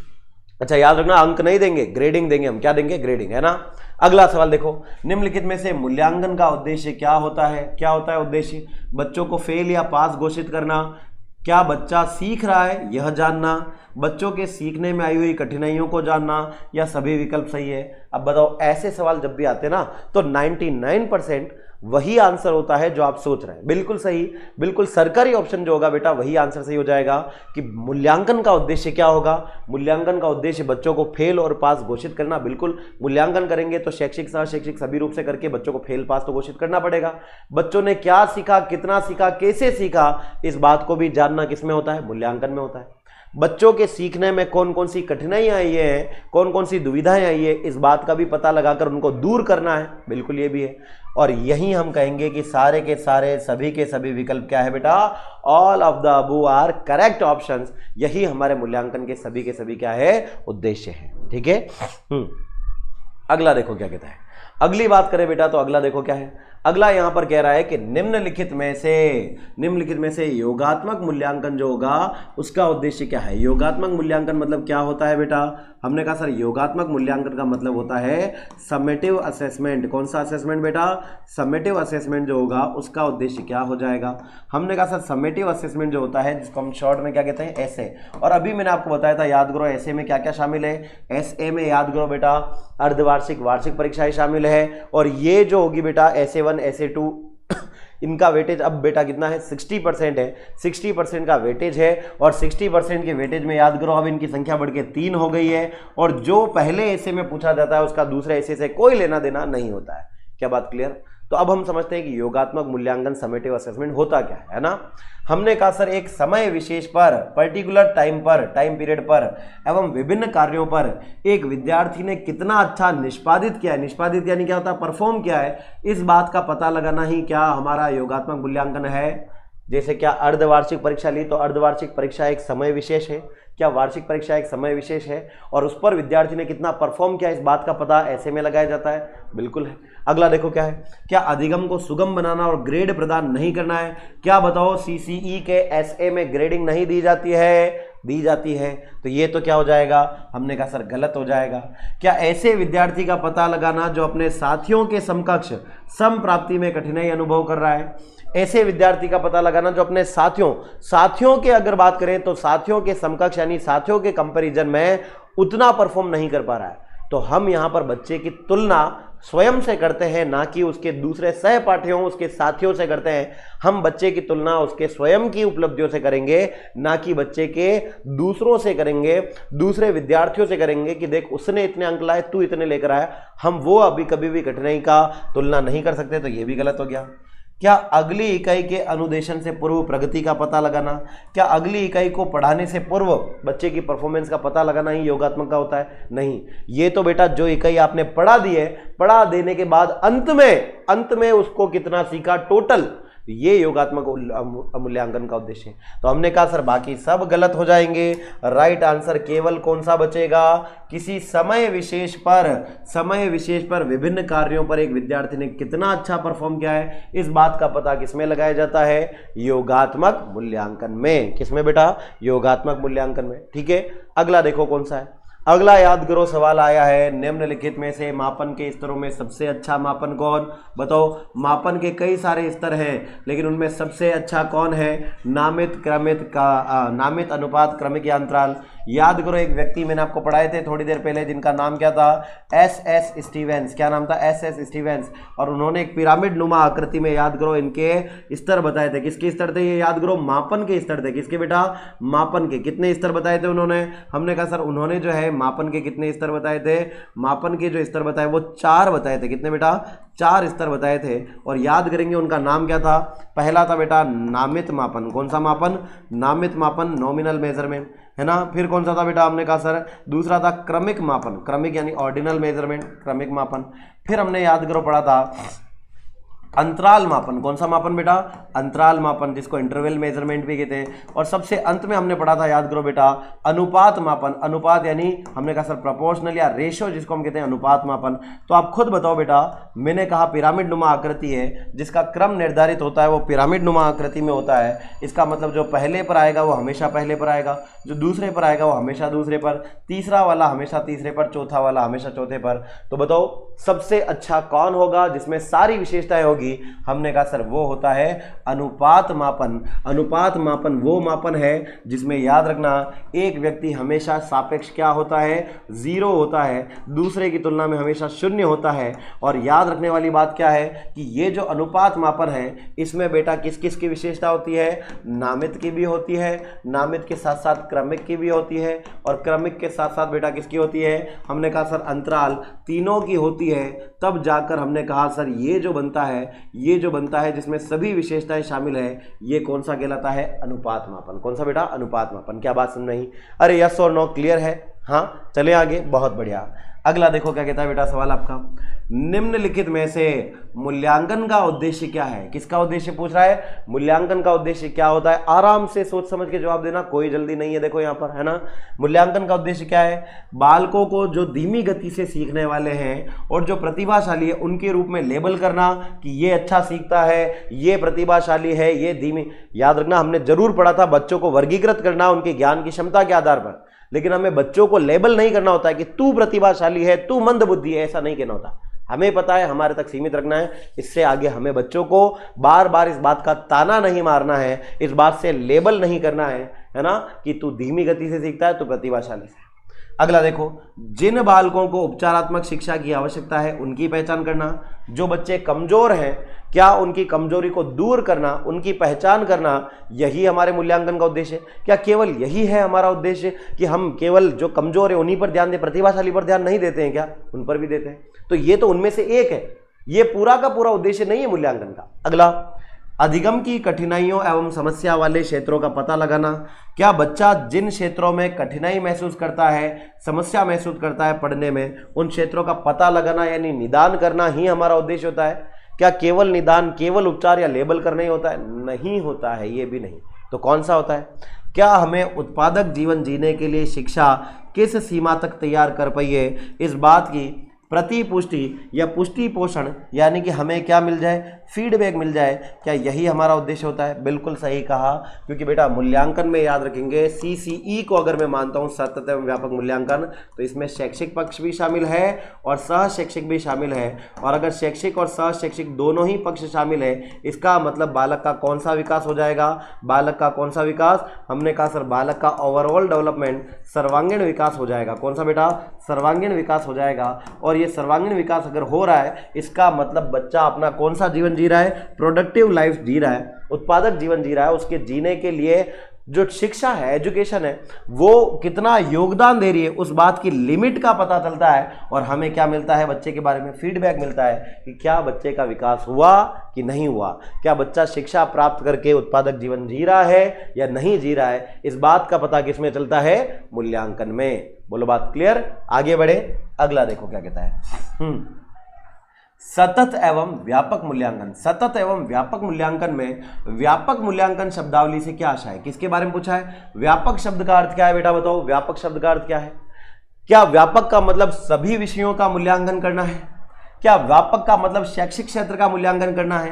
क्या व्यापक का मतलब शैक्षिक और सह शैक्षिक क्षेत्रों का मूल्यांकन करना है? या व्यापक का मतलब शैक्षिक क्षेत्र का मूल्यांकन करना है? जल्दी से बताओ आंसर क्या हो जाएगा, क्या हो जाएगा इसका आंसर? हमने कहा सर सतत एवं व्यापक मूल्यांकन जो है, इसमें व्यापक शब्द का अर्थ क्या होता है? तो याद करो, हम आपको पहले भी बता चुके हैं, ये जो व्यापक है ना, ये व्यापक शब्द जो है बेटा, ये यानी अंग्रेजी में क्या कहलाता है? हमने कहा सर अंग्रेजी में कहलाता है, याद रखेंगे, कॉम्प्रिहेंसिव। क्या कहलाता है? कॉम्प्रिहेंसिव, जिसको हम सामान्य शब्दों में ब्रॉड कह सकते हैं। तो ये जो शब्द है ये बताता है कि मूल्यांकन ऐसा हो जो ना केवल बच्चे के शैक्षिक पक्षों का अध्ययन करे, बल्कि शैक्षिक के साथ साथ और कौन से पक्षों का? सह शैक्षिक पक्षों का भी अध्ययन करने वाला हो। तो वह मूल्यांकन क्या माना जाता है? हमने कहा सर वह जो मूल्यांकन होगा वह माना जाएगा व्यापक मूल्यांकन, कॉम्प्रिहेंसिव। तो आंसर क्या हो जाएगा यहां पर? बिल्कुल सही आंसर है, जो भी आपके मन में चल रहा है बिल्कुल राइट आंसर है। शैक्षिक भी सह शैक्षिक भी दोनों का मूल्यांकन करना व्यापक कहलाता है। बिल्कुल सही है ना। अगला देखो क्या है, निर्माणात्मक मूल्यांकन का उद्देश्य क्या है? कौन से? निर्माणात्मक मूल्यांकन का उद्देश्य क्या है? निर्माणात्मक को ही रचनात्मक, इसी को याद रखना हम फॉर्मेटिव असेसमेंट भी कहते हैं। किसको? रचनात्मक मूल्यांकन जो होता है, फॉर्मेटिव असेसमेंट जो होता है, निर्माणात्मक मूल्यांकन जो होता है, इसका उद्देश्य क्या होता है? क्या इसका उद्देश्य बालकों की प्रगति पर गौर करना और उपचारात्मक अनुदेशन की योजना बनाना होता है? क्या इसका उद्देश्य विद्यार्थियों की समझ का पता लगाना होता है? क्या इसका उद्देश्य अध्यापकों के उद्देश्य की पूर्ति का पता लगाना होता है? या बच्चों को ग्रेड प्रदान करना होता है? बताओ क्या होता है? तो हमने अभी याद करो, थोड़ी ही देर पहले पढ़ा था, निर्माणात्मक रचनात्मक आकलन बालक की क्रिएटिविटी से संबंधित होते हैं। किससे बेटा? क्रिएटिविटी से संबंधित होते हैं। ये बात मैं आपको पहले भी बता चुका हूं ना बेटा। तो एक बात बताओ, यहां पर हमने कहा क्या हो जाएगा? हमने कहा सर यहां पर अगर हम बात करेंगे तो हम यहां कह सकते हैं कि सर निर्माणात्मक मूल्यांकन जो है, कौन सा बेटा? निर्माणात्मक जो मूल्यांकन होता है उसका उद्देश्य क्या हो जाएगा? हमने कहा सर उसका उद्देश्य, निर्माणात्मक का उद्देश्य होता है क्या बच्चा प्रोग्रेस कर रहा है या नहीं कर रहा है, प्रगति पर गौर करना और उपचारात्मक अनुदेशन की क्या बनाना बेटा? योजना बनाना। अब आप गौर करना, एक अच्छी सी बात बता रहा हूं, प्रगति को अंग्रेजी में क्या कहते हैं? प्रोग्रेस। और क्या प्रोग्रेस कभी रुकती है? हमने कहा सर नहीं। प्रोग्रेस का मतलब क्या होता है?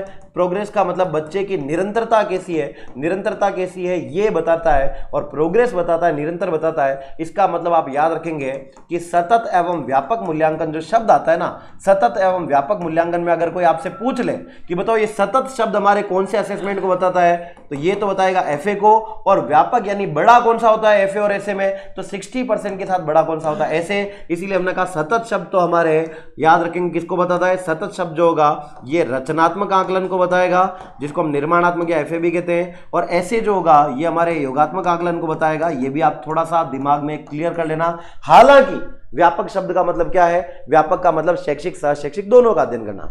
डन डनाडन, क्या बात है। अगला देखो क्या है, योगात्मक मूल्यांकन से संबंधित क्या है?